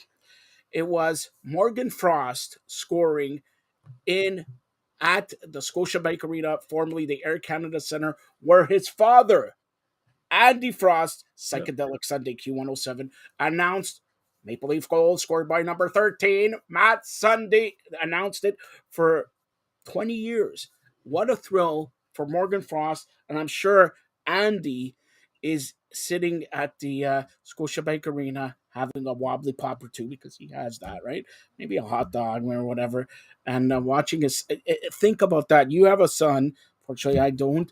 You have a son, and your son plays at the arena where you dreamt about playing, being an NHLer, scoring a goal. Take me through how that feeling. Maple Leafs beating the Flyers, like you can see here, 4-3. Nail biter. First period, the Maple Leafs, they outshot the Flyers throughout. What were the shots on goals? Can you look at that, Marty? 34-19 in favor of the Maple Leafs. 34-19. And again, so that's back-to-back games. The Leafs have allowed less than 20 shots versus an opponent, right? Tampa Bay was pretty solid doing that. Now you got Philadelphia. Now, I'm lucky enough to know Morgan Frost. He's friends with my son. I've watched hockey player too. I played in the OHL as well. Coming back home, yes, he's just north of the city. He's from Aurora. But could you imagine if Andy was still doing this at the game and having that thrill of calling out his son's name? Like, there would be no bigger feeling for Morgan coming back home and popping one in the net and just coming back home. He probably had hundreds of friends and family there watching the game, watching on TV. Morgan is a great kid. Like I said, I've known them since they're probably about 13, 14 years old. Morgan's a great kid. He's a very personal kid, very likable kid. I'm glad he's in town for the Fly. He's got talent. Morgan has talent. He's got some skill. He can skate. He's got a little bit of a mean streak in him too. He's not a big kid, but when he has a mean streak in him. So that's great to see that Morgan scored a goal versus the Leafs today. That was really there. Mitch Mooring and all the suspects. Maple Leafs winning 4-3. A little bit of a nail biter coming into third period. They were up 4-1, and then late goals by the Flyers kept it in. Samsonov a little bit shaky tonight. His five hole was open up an awful lot. I think two of them went in through there. One for sure he should have had. Like, his stick was not in front. So these guys are due to have some bad games. Murray and Samsonov, like, they're number 2 in the league for goals against average at 2.36, I think it is. So they've been doing a damn good job there. The Leafs not allowing a lot of shots helps them out. I think the one thing the Leafs have to improve on is their PK unit. I think they're 14th in the league at 78%. So they got to improve that. I think one was scored today again. I think Philadelphia was 1 for 4, 1 for 5 today on their power play. So that's the one thing the Leafs are going to have to clean up. But defensively, they're playing pretty good, not allowing a lot of shots, which makes it easy for the goaltenders, right? Clear out front of the net, allow the goalie to see it, and it makes the game a lot easier. Like Matthews came up with a big help late in the game. I think it was going to be the tying goal where he hit the stick of the Flyer player and he ended up missing the net. So that's what they need. When Matthews buys into this, and like I said, over the last few weeks, it's like the whole team has bought into whatever Keefe has been teaching them, and they said, hey, this is what we have to do to win this game. Now, we've talked about this. Can they do this during playoff time? We'll see. And they got a little bit of a rivalry with Flyers last game. Matthews and John, and then the last couple minutes feisty. And kudos to a Tortorella there.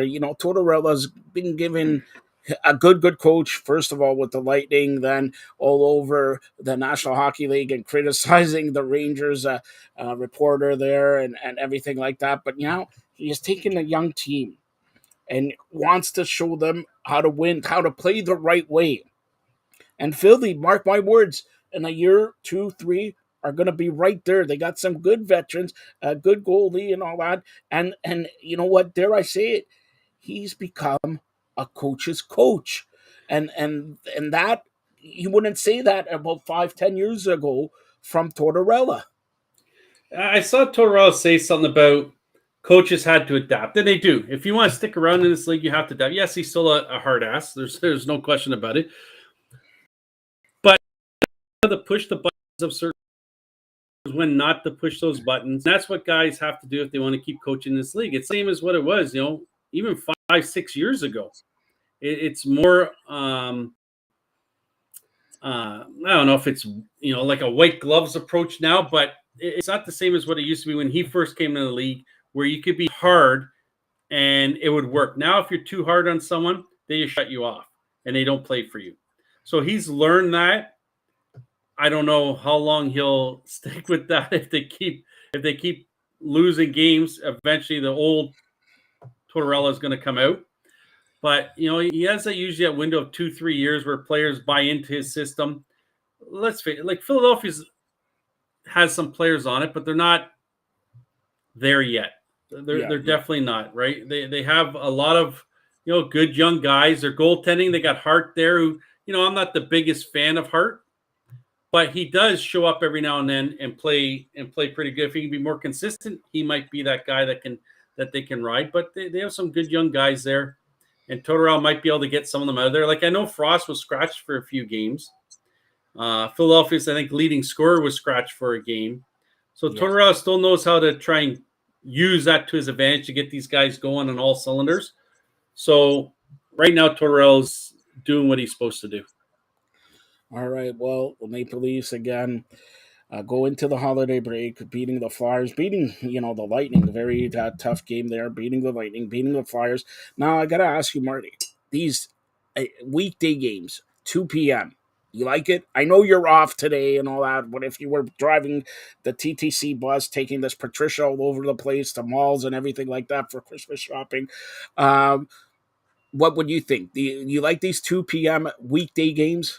If I'm off on that time, yeah, they'd be great. And if I could afford a Leaf ticket, it'd be even better. But I was looking, there was standing room seats, $130 for a 2 Marty, p.m. a man of your stature, Thursday. a man of your stature, getting paid royalty big time by the Fired Up Network. And by the way, Marty, we are not a flagrant corporation here.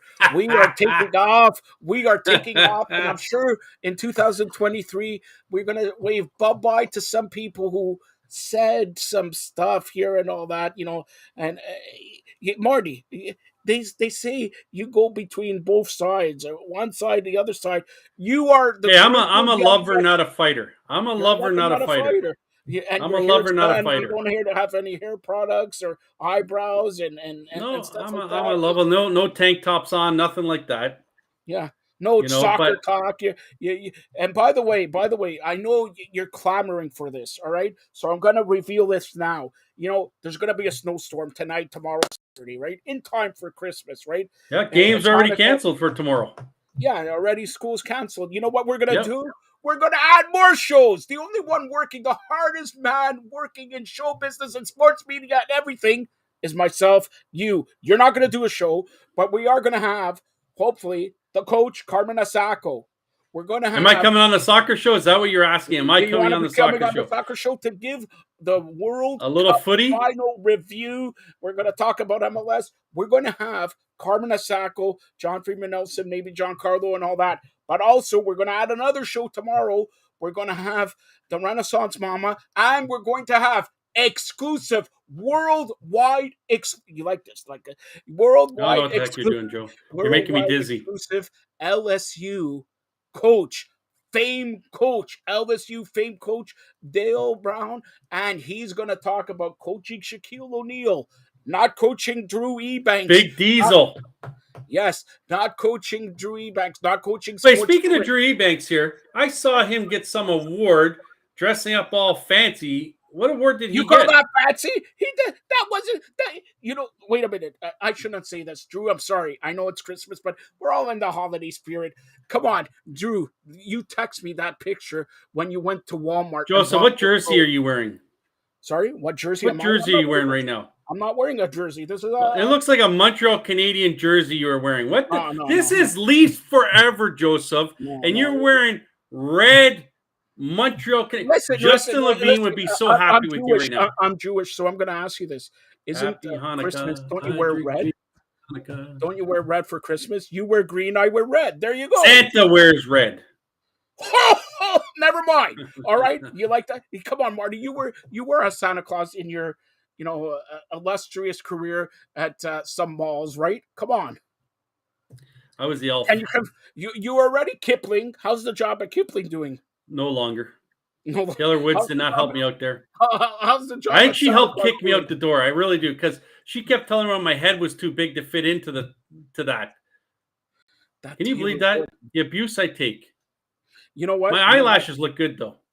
I'm going to tell you. Mark my words. I am the president of the provinces of Canada and to the mayor of North America now. I'm going to tell you. She said that about you. Are you convinced she's the one who's putting the kibosh on it? You know what? I'm going to trade Taylor Woods in time for the 2023 season. All right? She's not going to still play Toronto 6, but I guarantee you, I'll trade Taylor Woods in time for the 2023-24 season. She will no longer be part of the Toronto 6.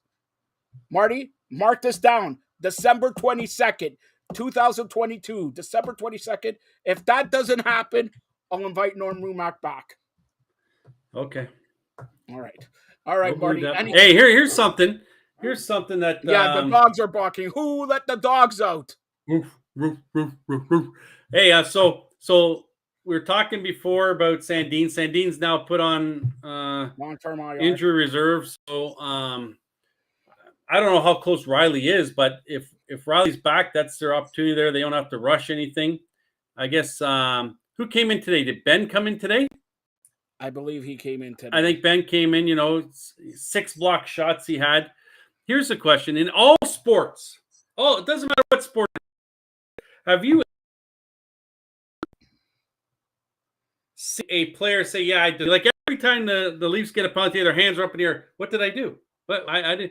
Like, in soccer, they always come to the referee like, please, it's soccer. Come on. But Marty, one sport that I definitely will be talking about in 2023, Marty.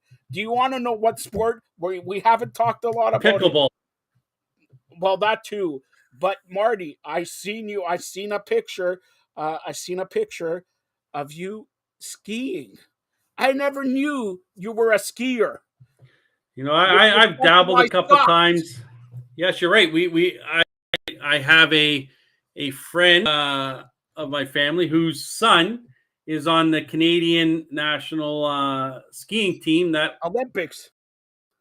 Yeah, will be going. The younger, I believe, ever announced to the team. He is, I believe, he's 15 years old now, and he will be joining us over the next couple of weeks on one of our shows to talk about his experiences and what goes on there. I found out something today I didn't really know, is that these athletes on Ski Canada, that majority of them are paying for it on their own dime. Yeah. And that to me, that was a bit of a shock. You're skiing for your nation and you have to pay to go everywhere. Fly, pick up your own food, your hotel.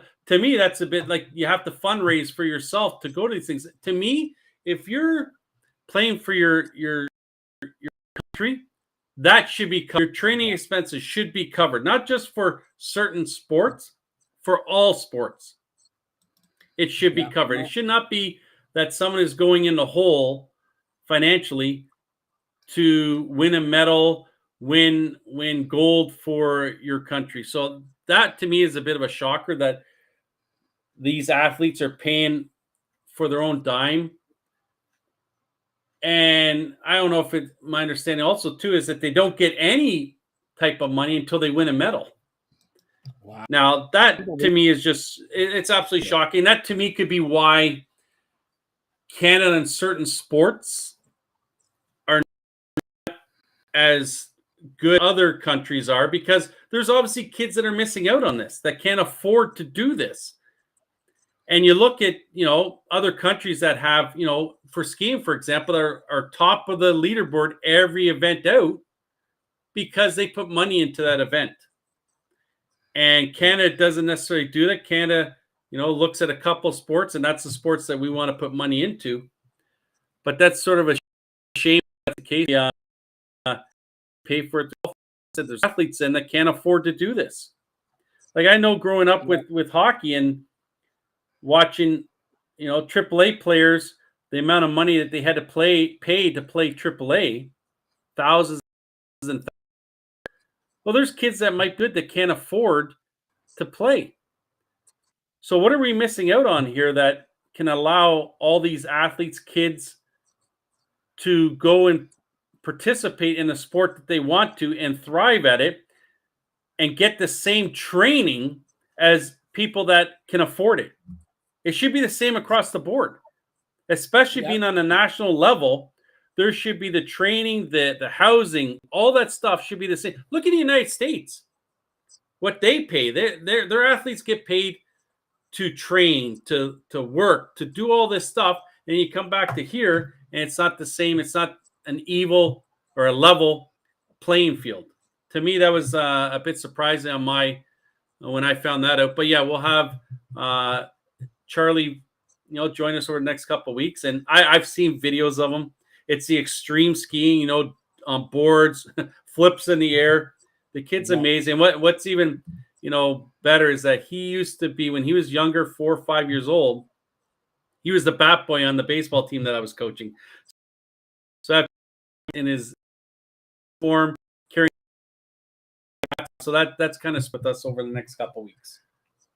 Marty, I just I wanted to just show you something. Somebody sent me something of you, and I don't know. I can you explain me who this person is? Here we go. Hi everyone, this is Marty, Fired Up Network. I want to wish everyone a happy Hanukkah, happy holidays, and a Merry Christmas from the Roberts family to everyone watching and listening. And also have a Happy New Year. Marty Roberts, how much do you have to pay your daughter? It looked like she don't want to be there. I'm in debt for life there. Like she was actually surprised she did say to come on. She wanted to come on and do it, so I was happy she wanted to do that. But yeah, that was nice that she wanted to do it. Does she realize how big of a superstar I have made you from a fraudulent company here? Yeah, there's actually 2 people that know me now. Well, who? Your daughter and who else? My son. Your son. Maybe one day I can get her to come on here and sing. Like, she's a pretty damn good singer, so maybe one day I'll get her on here to sing. And when is your son going to come on here? I don't know. He just went out to finish his Christmas shopping. What did he get you? I don't know yet. I'll find out Christmas morning when. So hold on. Drew Ebanks, who was coming on after you right now, I'm going to ask him what will you get Marty Roberts for Christmas? So tell the world, Marty Roberts, tell the world what you want for Christmas Hanukkah. I'm a simple guy. Whatever you get me, you get me. I'm happy with whatever. That's it. I would like to get some seats to go sit beside Drew Ebanks at one of the basketball games, though. Be courtside, rub elbows with royalty. So you want to be on point, on location. On point, on location with the man Captain Canada, Drew Ebanks. I was good. I was, me and Drew were talking off here. I was going to get you an autograph picture of Norm Rumack's ear. Let me ask, when you get that picture, is there actually going to be like hair coming out of the picture so it's like I can rub Yes, it and feel fuzzy? he hasn't shaved since 2002. All right, come on. All right, so that closes out for Maple Leafs forever here. Maple Leafs beating the Flyers 4-3. The Maple Leafs have off till Tuesday when they play in St. Louis. And let's close it off with this. There are rumors going around, Marty, and this guy will be amazing pickup. Ryan O'Reilly. Who do they have to give up to get Ryan O'Reilly? I don't know if they'd be able to. Like, who would they want to give up? Like, they're not giving up anyone off of their two lines, their top two lines, right? So who would they? I don't know. I have no idea who they would give up. There's going to be a lot of players that are available here, like Shen in Vancouver, Bo out in Vancouver. There's going to be some players that I guess trades could be arranged, but you know what everyone's going to want when they call Toronto if they're giving up one of their big guys? They're going to look at Willie. And 2 years ago, you would say, yeah, take Nylander off my hands. But when Nylander right now is either your best or at least your top two players on the team, he's on pace to have almost 50 goals and 90 points. That contract now isn't looking so bad, is it? It's looking pretty good. All right, Marty. So say thank you to your daughter. Say thank you to your son, who I will call out. I expect him either before 2022 ends or the whole year. He has a whole year. Well, I told you, Joe, the other night he had some friends over there watching the Penguins game and the Leafs game. And I don't know, there was a lot of empty beer cans downstairs. I was going to message you, say, let's do a show with these four guys down here. But I don't know if they could have got a word together or a sentence together to have a thought. Well, there's no difference. We used to have a show like that also. Two guys talking, they're on some other thing. Come on. Right? Like it's, eventually he's going to want to talk about the Penguins, what they're doing, how Sidney Crosby is, Jari, and Zucker is now back. Here's the funny thing. Zucker is supposed to be week to week. Yeah. 3 days after they say week to week, he's playing. Yeah. Letang, who everyone thought month, 2 months, and he comes back after a week after having a stroke. Yeah. So they're a little older, that team, the Penguins, but I've always liked the Penguins. Tyler loves the Penguins, so I'll get him on here one time to talk about the Penguins and what they're doing and how they're doing it. All right. So, again, to Tyler, your wife, Allison, you, Marty, who has been a very great person, great soldier here for the Fired Up Network, on behalf of the President of the Provinces of Canada, I'd like to wish you and your family a very Merry, Merry Christmas. I got the same thing you got me for Hanukkah, times 8. All right. And Marty, you'll be on next week. You've been doing a double shift. You know what, Marty? Tomorrow, do you want to be on the soccer show? I know Carmen Asako has asked, who's this Marty Roberts? He thinks you're best friends with him now. Come on.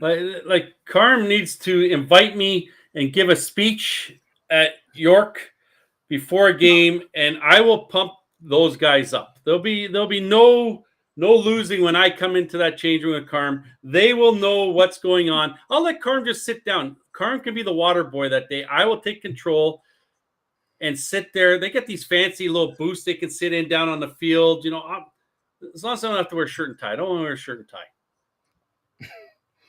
Does Carm wear a shirt and tie when he's coaching? Or does he wear a hoodie? I thought the water boy was Giancarlo Lino. Anyways. Giancarlo Lino. Yeah. So, Merry Christmas, Happy Holidays. Everybody stay safe here in Toronto, GTA area. It's going to be snow, rain, wind, everything like that. You wanted a white Christmas. The President of the Provinces of Canada provides that. Marty Roberts, tell everybody how they could get a hold of you. Yeah, you can follow me. Yeah, and I'm looking at my thing now, and whoever put my name up there, it spelled Old Lefty wrong. But you put it up. I put that up. Old Lefty. What the heck? Like, Old Lefty 22 on Twitter and You don't know how to Instagram. spell your own name? I don't know I who. can't I locate put you. Marty. I don't know. Someone put Robertson, Old Lefty, whatever, minus the T. Old Lefty 22, Instagram and Twitter. And then also for in the next couple of weeks, we'll have Charlie Beatty on here from Team Canada skiing. And he'll talk about his life and everything leading up to what he wants is the Olympics in 2026 in Italy. All right, and stay tuned for more great Look at that. I programming say here it and a T shows up. Stay tuned for more great programming here on the Fired Up Network. Don't forget, tomorrow, special shows.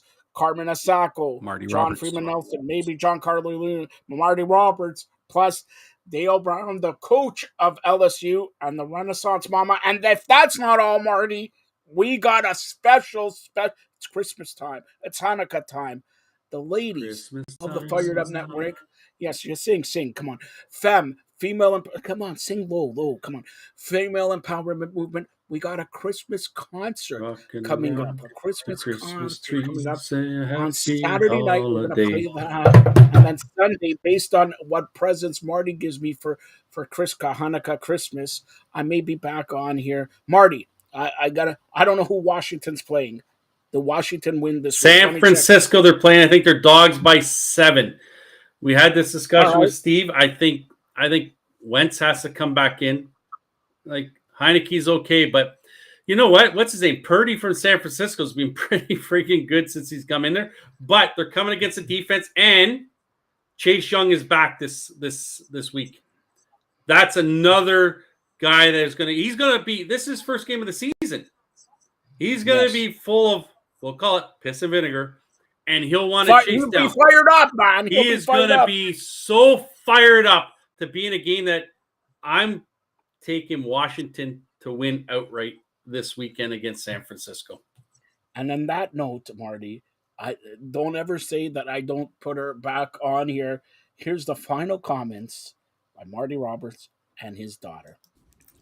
Hi, everyone. This is Marty Roberts of the Fired Up Network. I want to wish everyone a happy Hanukkah, happy holidays, and a Merry Christmas from the Roberts family to everyone watching and listening. And also have a Happy New Year. Thank you to Marty Roberts and his family. Merry Christmas, happy holidays, happy Hanukkah to each and every one of you. Now, as mentioned, of course, the flagship show of the Fired Up Network, Fired Up Live. Now, tomorrow, no break here. We're going to do a soccer show segment with the coach, Carmen Asako of York University men and ladies. Hopefully we'll get John Freeman Nelson. Hopefully we'll get also John Carlo Lino. Part of that show will feature the Renaissance Mama, Courtney Riddle, and a worldwide exclusive. I don't know if he has ever done a Canadian interview. LSU basketball coach, fame, Dale Brown, like you never, ever heard him before. That's tomorrow on a special edition of Game Time. Stay tuned to Fired Up Net to find out what time. Saturday, around, I would say around 9 p.m., we're going to do a special holiday concert. Fired Up Network, of course, sister station, female empowerment movement. Join Shauna Brown, join Courtney Riddle, join also Martina Burnett and Giselle Liu with the holiday concert. We'll air it on Saturday at 9, Sunday replay probably around 7:30, and we're going to have great shows, great for you here on the Fired Up Network, and we were going to make a special announcement. Hopefully, it's an earth-shattering announcement tomorrow. I'll hold off on it today, but tomorrow, an earth-shattering announcement.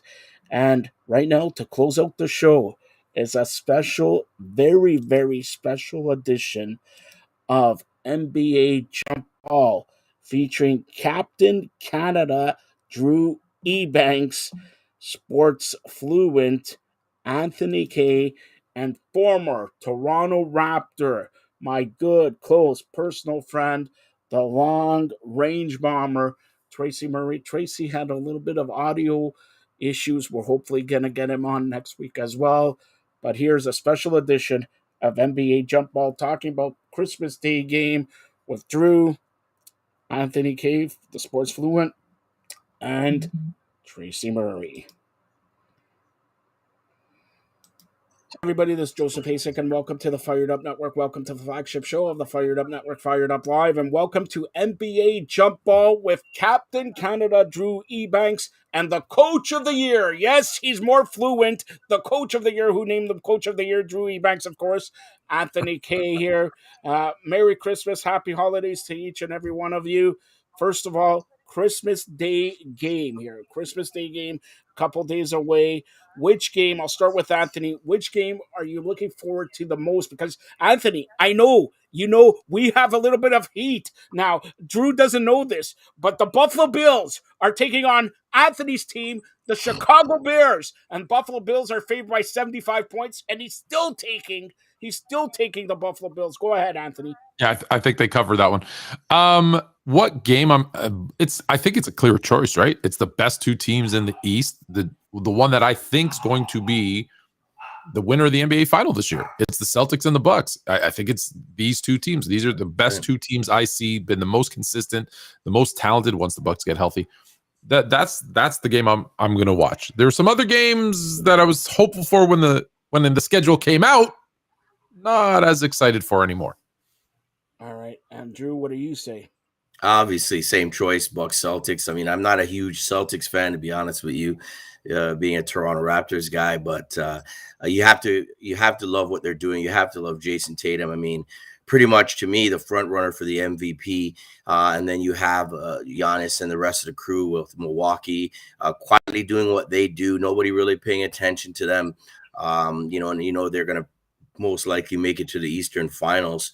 Obviously, with some injuries, some of the other games not too good. I think my next, more favorite game on Christmas would be that late game, the Nuggets Suns. I think that could be very interesting. Good to see Jamal Murray back, obviously playing. The Nuggets doing their thing. Joker still in that MVP hunt, which is crazy. The numbers he's putting up, and the Suns really. I mean, it's time to put up, man. Like, this is the year. If they don't get through this year and get to the NBA Finals, you got to blow that up. It's going to be, unfortunately, on Chris Paul. Again, he was at the Clippers, had a chance with those teams to do damage and go far and flopped out. And I see the same thing happening. Despite being one of my favorite players, he just hasn't gotten it done. So they're going to need to get it done. The other games, I wish they could switch it up. I mean, the Warriors, I don't know. At this point, after that last game, I don't know if they even belong in the league right now. Can you relegate them to the G League for a week and let them play some competition? Because that was absolutely embarrassing for the NBA. And Lakers, I think Lakers match is interesting. LeBron gets up. He doesn't need anything to get up for Christmas Day game. And then, of course, Luka just taking over. And as predicted, he's probably going to be NBA MVP at some point in the next 2 or 3 years, maybe even sooner. I think by next year he should be the man. But some of the matchups a little tainted with injury. But I know once we're done our turkey and we're done our jerk chicken and our curry goat and our ham and everything else. I hear Joe is a big oxtail guy on Christmas. Oxtail too, brother. We got our oxtail Aki and saltfish. Come on, Aki and saltfish, man. No, we don't need Aki and saltfish. No, don't do that for Christmas. For Thanksgiving. Don't do that for Christmas. No, that's a breakfast thing. But I'll be posting the photo of the spread, guys. So don't you worry. You'll be able to see exactly. And then once I've eaten my meal, I will be like this on the couch. All right, enough, Drew. Nobody cares what you're eating here. So, Anthony, but that brings up a good point. Christmas Day, notorious for NBA action. This year, we got NFL action, all that. Boo, that's our day. Boo, NFL, I knew he's going to say that. Unless my Eagles are playing, boo. Boo. Unless my Eagles are playing, boo. Yeah, his Eagles. Okay, enough. Anthony, what's your Christmas tradition? Of course, you have a family there. Do you have like an annual Christmas tradition with NBA? With NBA, absolutely. It's wake up way too early because the kids are jumping on your bed to say, "Hey, Santa came." Open up presents. It's pajama day. We tell everybody we're not coming to your house. Don't expect to see us. You want to come by and stop for a visit? Cool. Expect to see us in our pajamas. You're not getting anything. No coffees, no waters. I'm not serving you. It's Christmas, and then it's basketball. And in between halftime every quarter, there'll be some kind of food coming from somewhere. We've already got about 8,000 Christmas cookies for my mother-in-law. The curabiedes and culurio. We got all the Greek cookies. So we'll gain about 15, 25 pounds that day. All right, and Sounds like I us. gotta ask Anthony, because Drew has texted me. He wants to know what to get you for Christmas. So, Anthony, what do you want for Christmas, Anthony? From Drew, he wants to know. Well, Of course, he's the coach of the year, under 10, Yes. coach of the year. I could probably use a whistle because I'm losing my voice yelling at those kids all day. Can we get a new Lakers squad? Can we get like 4 or 5 trades and just completely redo that roster? Because as much as you hate the Celtics, I'm a Laker fan, so I hate them. I've hated them longer. And my Lakers look horrible. I need to take this moment.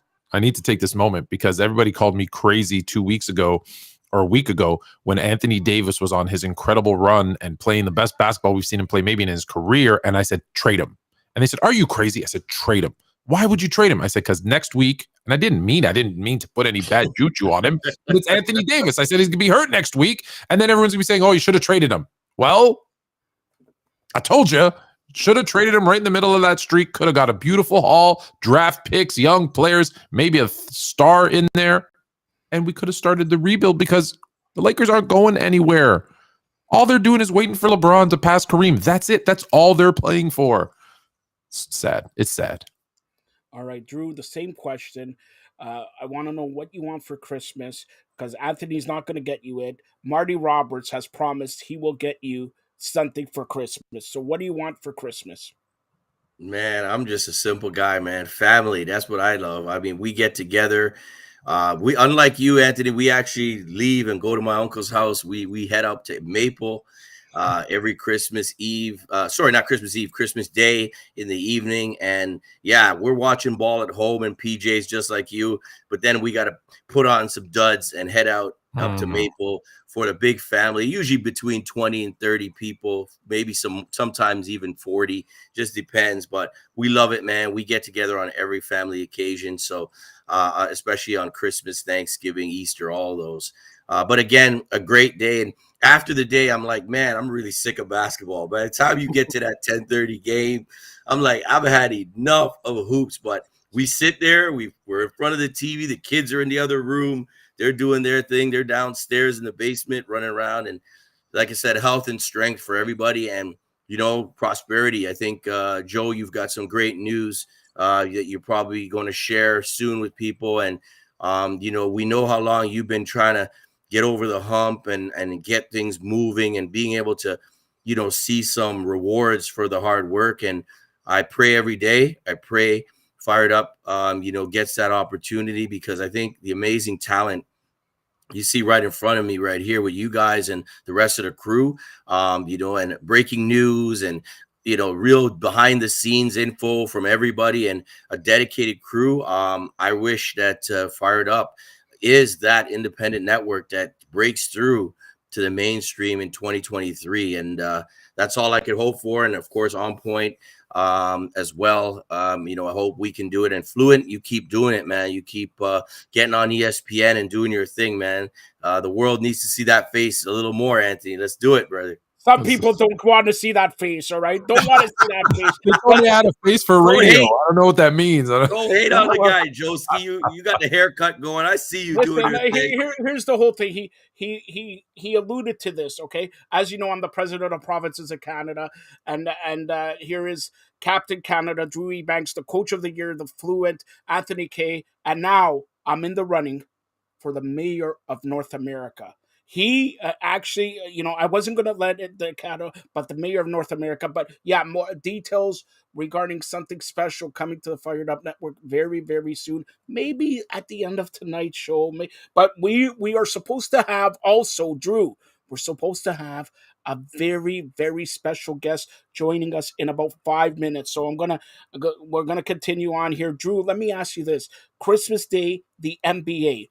What and Ahmad Rashad? We all grew up with Ahmad Rashad there and everything like that. And unfortunately, I'm going to tie it in with a little bit NFL also with Anthony.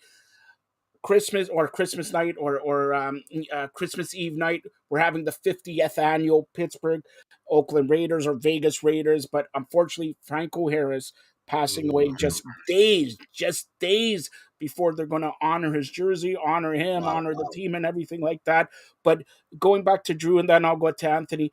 Give me your, Christmas Day has been a staple for, I don't know, 20 years now in the NBA. But before the NBA, you, like I say this almost all the time here, you were Norm Rumack and, Andy or Leo Routins and myself were here talking. We're one of the only people in Canada on a mainstream on the Fab 590. And you were on Global, Drew, talking about the NBA before Christmas was anything with NBA here. Talk about your favorite memories, like growing up and now where it is right now, even though this year maybe it should have had a little bit better grouping of games there.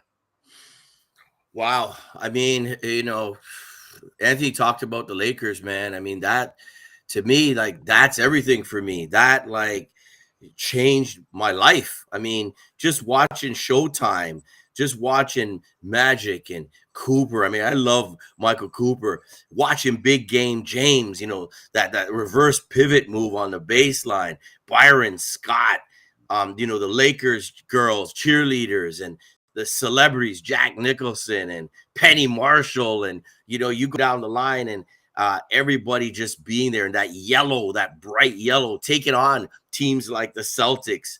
I mean, the NBA is come from the depths of where games were taped, recorded. No one cared. They had drug problems. Of course, America had drug problems as well, but it was reflected more because the dominant group in the league were African Americans. So that was exacerbated them in those times. And then the Dr. J and the merger coming in from the ABA and seeing what he could do.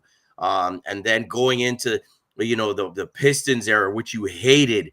And it's crazy to see Isaiah won't stop right now. He continues to be on his let me change Michael Jordan's attitude towards me tour. It's not happening, Zeke. He's not bending. Let it go. Hey, let it go, brother. And then you go into the MJ era. And, there's people that say, well, LeBron is the GOAT. Now, not Jordan. I'm sorry. You call me old school, whatever. But what I went through, and I've been through the LeBron era, and I've been through all those eras, and I've been through the Magic era. What Jordan brought was a feeling. It was a phenomenon. That's the word I'm looking for. Michael Jordan was a phenomenon that you had to see it. We didn't get a lot of basketball up here in Canada. We didn't get a lot of games all the time. We had to run home and watch sport, Global Sports Line back then. And I ended up working with Jim and Don later on. Yes, guy. Yes, guy. My guy. Yes. So, man, we had some great memories, man, me walking on set. But no, just to say that what the NBA has done as far as marketing the league, branding, you even talk about social media. The league dwarfs the NFL and all the other leagues combined in terms of the interactions on social media. And look at the TV deals, not too far behind the NFL, a little league like the NBA. It's more accessible. They're more cooler. I think the athletes in the NBA, that you look at the league fits and, photos of the guys walk into the games and the kicks they wear. And, it's just, they've turned it around. I mean, shout out to David Stern, what he did to turn the league into a money-making machine. And then Adam Silver has continued it. And then the next generation, the next iteration of the NBA will be now the LeBron Jameses owning franchises, maybe even a Snoop Dogg owning franchises, things like that. So that's going to continue that growth. And we're only seeing a fraction of what even the NFL, what these leagues can do as far as the internet. What Drew didn't talk about. I wanted to jump because there's two things. Yeah. Drew, you hit a bunch of solid points. I would say two things. One, when you brought up the Michael Jordan era, it was about that globalization, right? If you look, I'm not comparing NBA and NFL, but since we are a little bit, the NFL is huge in America. Right. The NBA is huge globally. And that started, I think, in that late 80s, 90s, that it was the Jordan, the Bulls, the dream team that kind of just exploded it globally. And part of that explosion was into Canada. And let's not forget Vince Carter.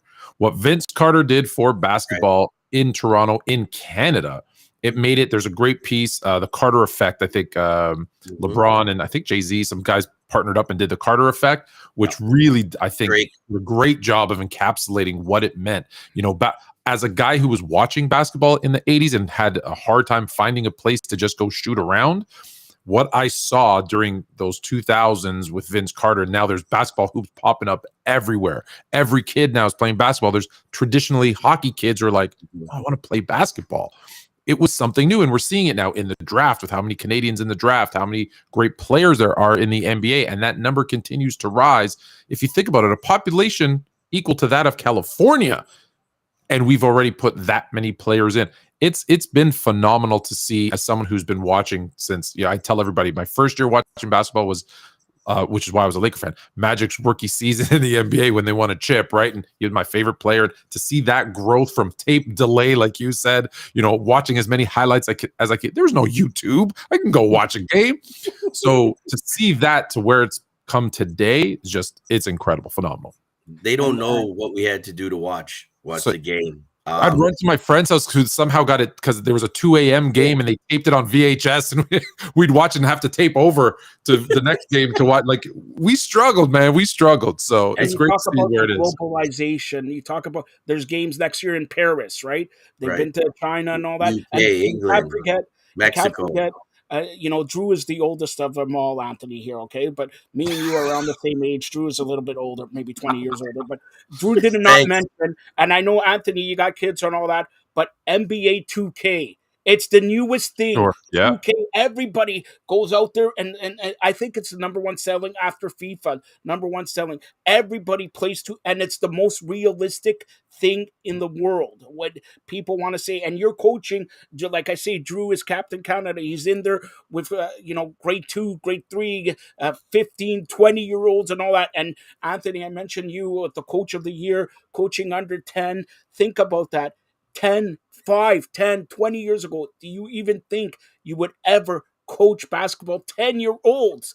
Forget about 10-year-olds. Yeah, organized basketball. When I was 10 years old, guys, I was running away from girls or playing tag. You were kicking the jams. I was kicking the jams, and now you got organized ball. I wanted to also shout out the Grizzlies that I just recently got invited to the Grizzly Truth. Shout out Kat Jamie. Incredible film on the emotions of Vancouver. I can't even imagine having the Toronto Raptors not in Toronto, what that would do for the collective psyche of Torontonians and Canadians who love the Raptors. It's such a sad story. It was great to see Steve Francis there, though. Had a chance to meet him. Jimmy King was also in the building. Just Steve kind of going over his reasons for not wanting to come to Canada. And it was tough. It was tough, but he came and he took his shots, but just to say Vancouver, great fan base. And I hope one day they get their team back for sure, man. And they talk about expansion. And I don't think any city should get a team until Vancouver and Seattle. Yeah, those two. Exactly. Yeah. Those two need to have and that's a rivalry nowadays. That will be a good rivalry, Vancouver and Seattle. And let's hope. NBA is talking about expansion and everything, and they're talking about Vegas and WNBA to Toronto also. What about WNBA putting a team in Vancouver? You want to grow the game again? Show that you could support it in Vancouver. WNBA and leads to the NBA. And speak about somebody who played in that era for this is Tracy Murray. Yes, look, he's wearing week one. And he's got his hand up. He's ready. He's ready to go jump in. Tracy, we were just talking about Murray. we were just talking about the effect think he's that, on that Vince mute. Carter had on Canada and all that. You're the long range bomber. You were double time, came here to Toronto. When you first came to Toronto and you heard about the cold, you didn't see what a great looking man Joe is anyways. But you hear about the cold and everything like that. Give me your thoughts from California coming up to Toronto. Is he muted? I think Yeah. he's muted. Toronto. You're Mute there, muted. Tracy. You're Unmute. unmute yourself, Trace. Acknowledge me. Okay, I'll acknowledge him. This is the long-range bomber, my good, close personal friend. I taught him how to shoot a basketball, Tracy Murray. Go ahead. Still no audio. You're muted. We're having a little bit sound audio problems, Trace. Hopefully, it's all because of Drew. You know, every time he comes in, he wants to hog the microphone and all that. But Can you unmute him? Nope. Yeah, we can hear you now. Go ahead. We can hear you. Can you hear me? Yes. Just your video's lagging, though. Toronto. Acknowledge me. I'm acknowledging there's you. just a delay. There's a delay. There's a short delay here. Go ahead, Trace. Go ahead. Delay. Go ahead. Tell me about what it was like to play for the Raptors during the early years. Back in because it is delayed. Yeah, you probably should. Yeah, something's off right now. Yeah, come back in. Yeah. So he'll come back in a couple seconds. We'll be joined. And how apropos was what we're talking about when we have a Raptor who came in when the Raptors were expansion, and now he came in twice, and he was a great, great shooter. I taught him everything he knows there.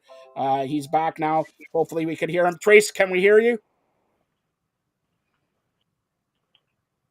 It's still not great here. I can hear you, but you're kind of in and out.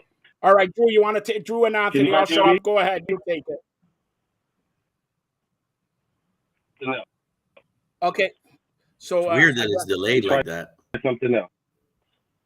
Maybe try your phone, coming in on your phone. Yeah. And I can barely hear you guys. It's choppy. Yeah, well, you don't want to hear Drew, so come on your phone and all that. Again, that's Tracy Murray with Anthony K here and Drew Ebanks here, a special NBA Live as we talk about Christmas Day and everything like that. You know, Tracy was one of my high school influences. We took a trip to Los Angeles to play a tournament, and we got to see the UCLA Bruins, and that was Tracy Murray, Ed O'Bannon, Tyus Edney. It was that team, and watched them, and we're like, oh, because I hated playing inside, and at my size in my freshman year in high school, they're like, playing. I'm like, nah. And I say these dudes shoot. I'm like, yeah, that's what I want to do. And that was one of the first times I was like, oh, you can do this. All right, I'm stepping out. So I hope you heard that, Trace. He was complimenting you. Step out and let it fly, baby. Let it fly.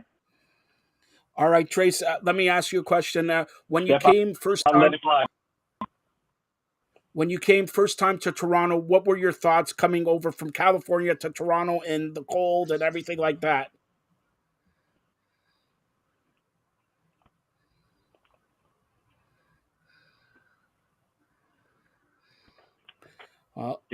In '91, when I was up there for a friendly game for the Pan American games against Team Canada. So I already knew how clean the city was, opportunity. So I took the first plane smoking up there, and the weather didn't bother me. We played an inside sport, so it didn't bother me. Okay, since we're having a little bit of technicals, I'll give one question to Drew, one question to Anthony, and then we'll wrap it up. So go ahead, Drew. You'll get the question first. Oh, question, Tracy. I mean, yeah, we've had great pleasure having Tracy on the show several times. Talking as well about hoops and very invaluable. What is your thought right now? I want to get your take on the Lakers. Obviously, you weren't on the show before, but Anthony talked about Lakers being his favorite team. I talked about it was Showtime Lakers that actually drew me into basketball. And so, what is the sentiment there in LA? And how can they turn this situation around?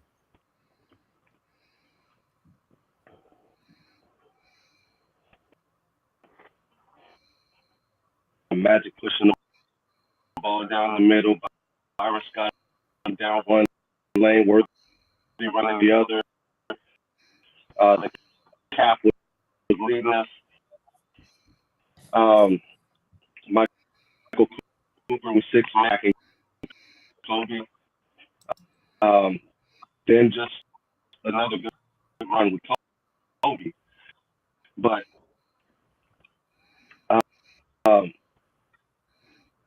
the champions, they always have an asterisk. Antonio's because of the shortened season. As I say, again, championship is a championship. It's hard to win. But at the end of the day, I don't extreme young. It's got to be a balance. It's got to be a balance of superstar leaders. You got to have two go-to guys. They have to play defense, and they got to be a star in the room. They got to be the best 6 man they can be, best 7th man they can be. They can't want to be the stars. That's our relationship because you know what you bring to the table consistently every night. All right, Anthony, go ahead. Your question, and we'll close it out. I'm going to take my question in a completely different direction. Completely different direction with my question. So a really good friend of mine who I played high school with is now down at your alma mater, UCLA. He's the strength and conditioning coach for the UCLA Bruins for the girls basketball team. I know you coached. I know you did some work with, I think, the Shock and the WNBA. Tell me about the growth of the women's game that you've seen, because there was nobody, like I say, growing up in Canada, there was none of us dudes play. There's definitely no women playing. Talk to me about like that growth and what you've seen and maybe what the future holds for women's basketball.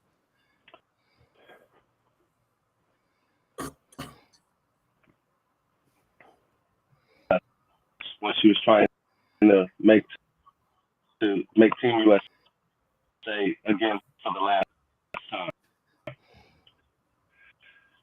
and I remember Lisa Leslie and Tina Thompson coming in. That's how many women are playing basketball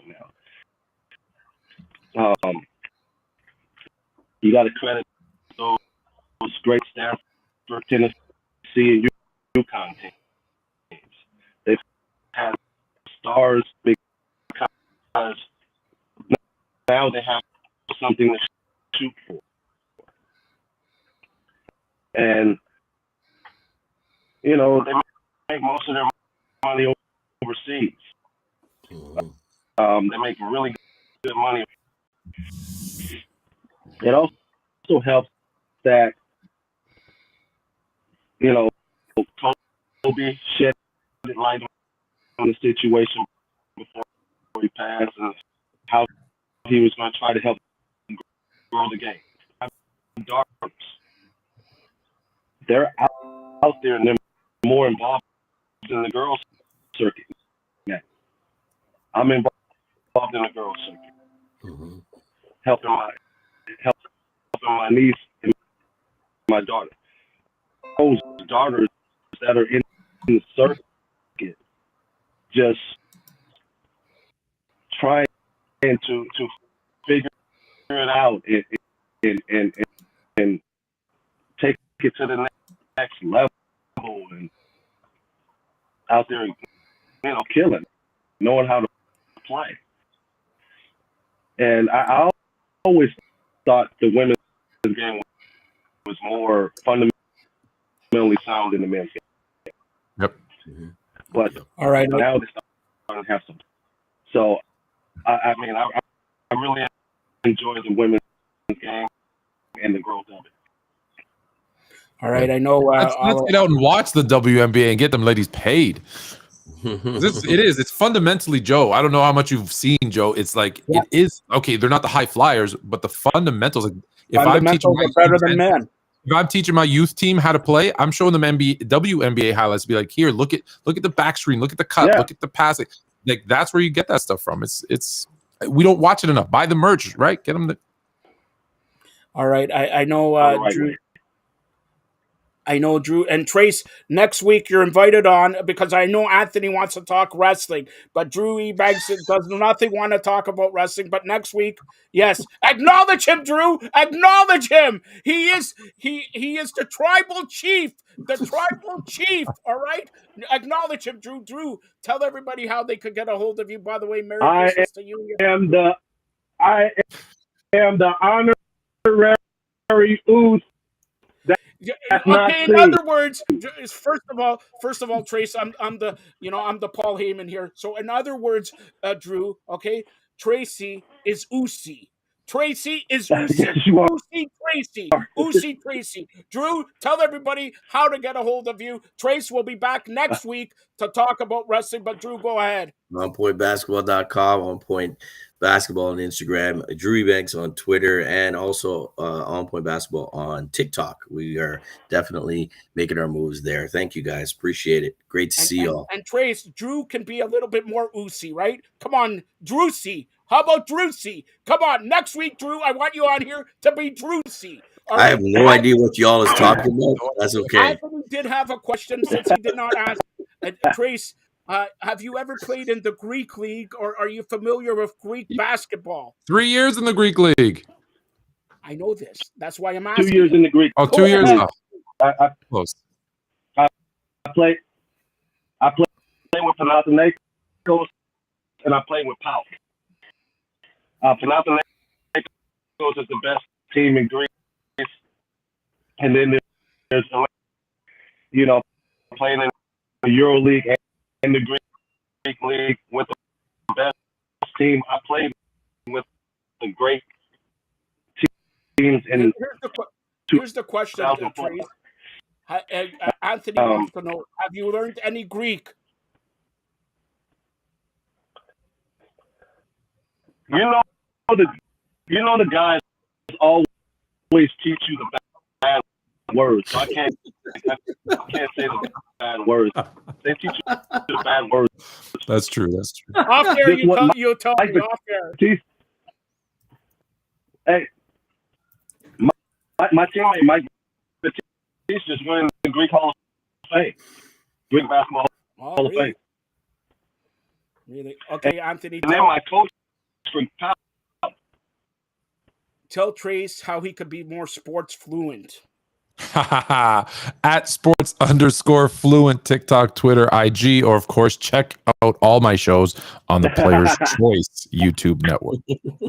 All right, and Trace, I'll leave it to you. First of all, I want to, Drew, you're like family to me. Happy holidays, Merry Christmas to you and your family and all that. Well, to everybody, Merry Christmas. Anthony, I'm since I'm going into your Greekness, get it? Greekness with potentially a wife who's Greek also. So we're part of family also. All the best to you and your family. And Trace, what do I say? I know you for like 28 years. You haven't changed a bit. I'm so proud to call you a good personal friend. I'll acknowledge you, but I'm still the president of the provinces of Canada, soon to be the mayor-elect of North America. Trace, you get the final word.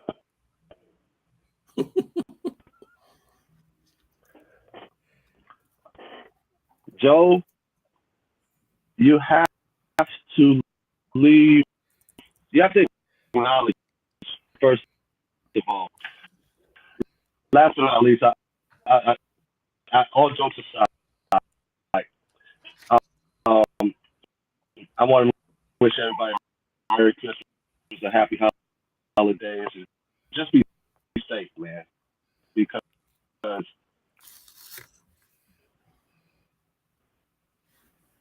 All right, Trace. Next week, you're invited on here. I'm going to do my best. I'm going to do my best because Drew wants this to get Brock Lesnar on here and spear your ass. If it's not going to be spearing your ass, it's going to be spearing Drew Ebanks' bald head. All right? So you're invited back here next week, Drew. Drew, Anthony, and Trace. Trace, do you accept the challenge of getting speared? I'll acknowledge you if you get speared. Go ahead. We got to take the mic away from you in the ass, but you know, I might All right. take a spear. All right. Again, happy holidays, Merry Christmas, Happy Hanukkah. Thanks a lot to all you guys. Drew Ebanks, onpointbasketball.com. Check it out. One of the leaders here in Canadian basketball, more sports fluent with Anthony K. And he's the number one coach, the coach of the year, Trace, the coach of the year, coaching under 10. If it was over 20, he would not be the coach of the year. And of course, tell everybody, Trace, how to get you, Trace, get a hold of you, Trace.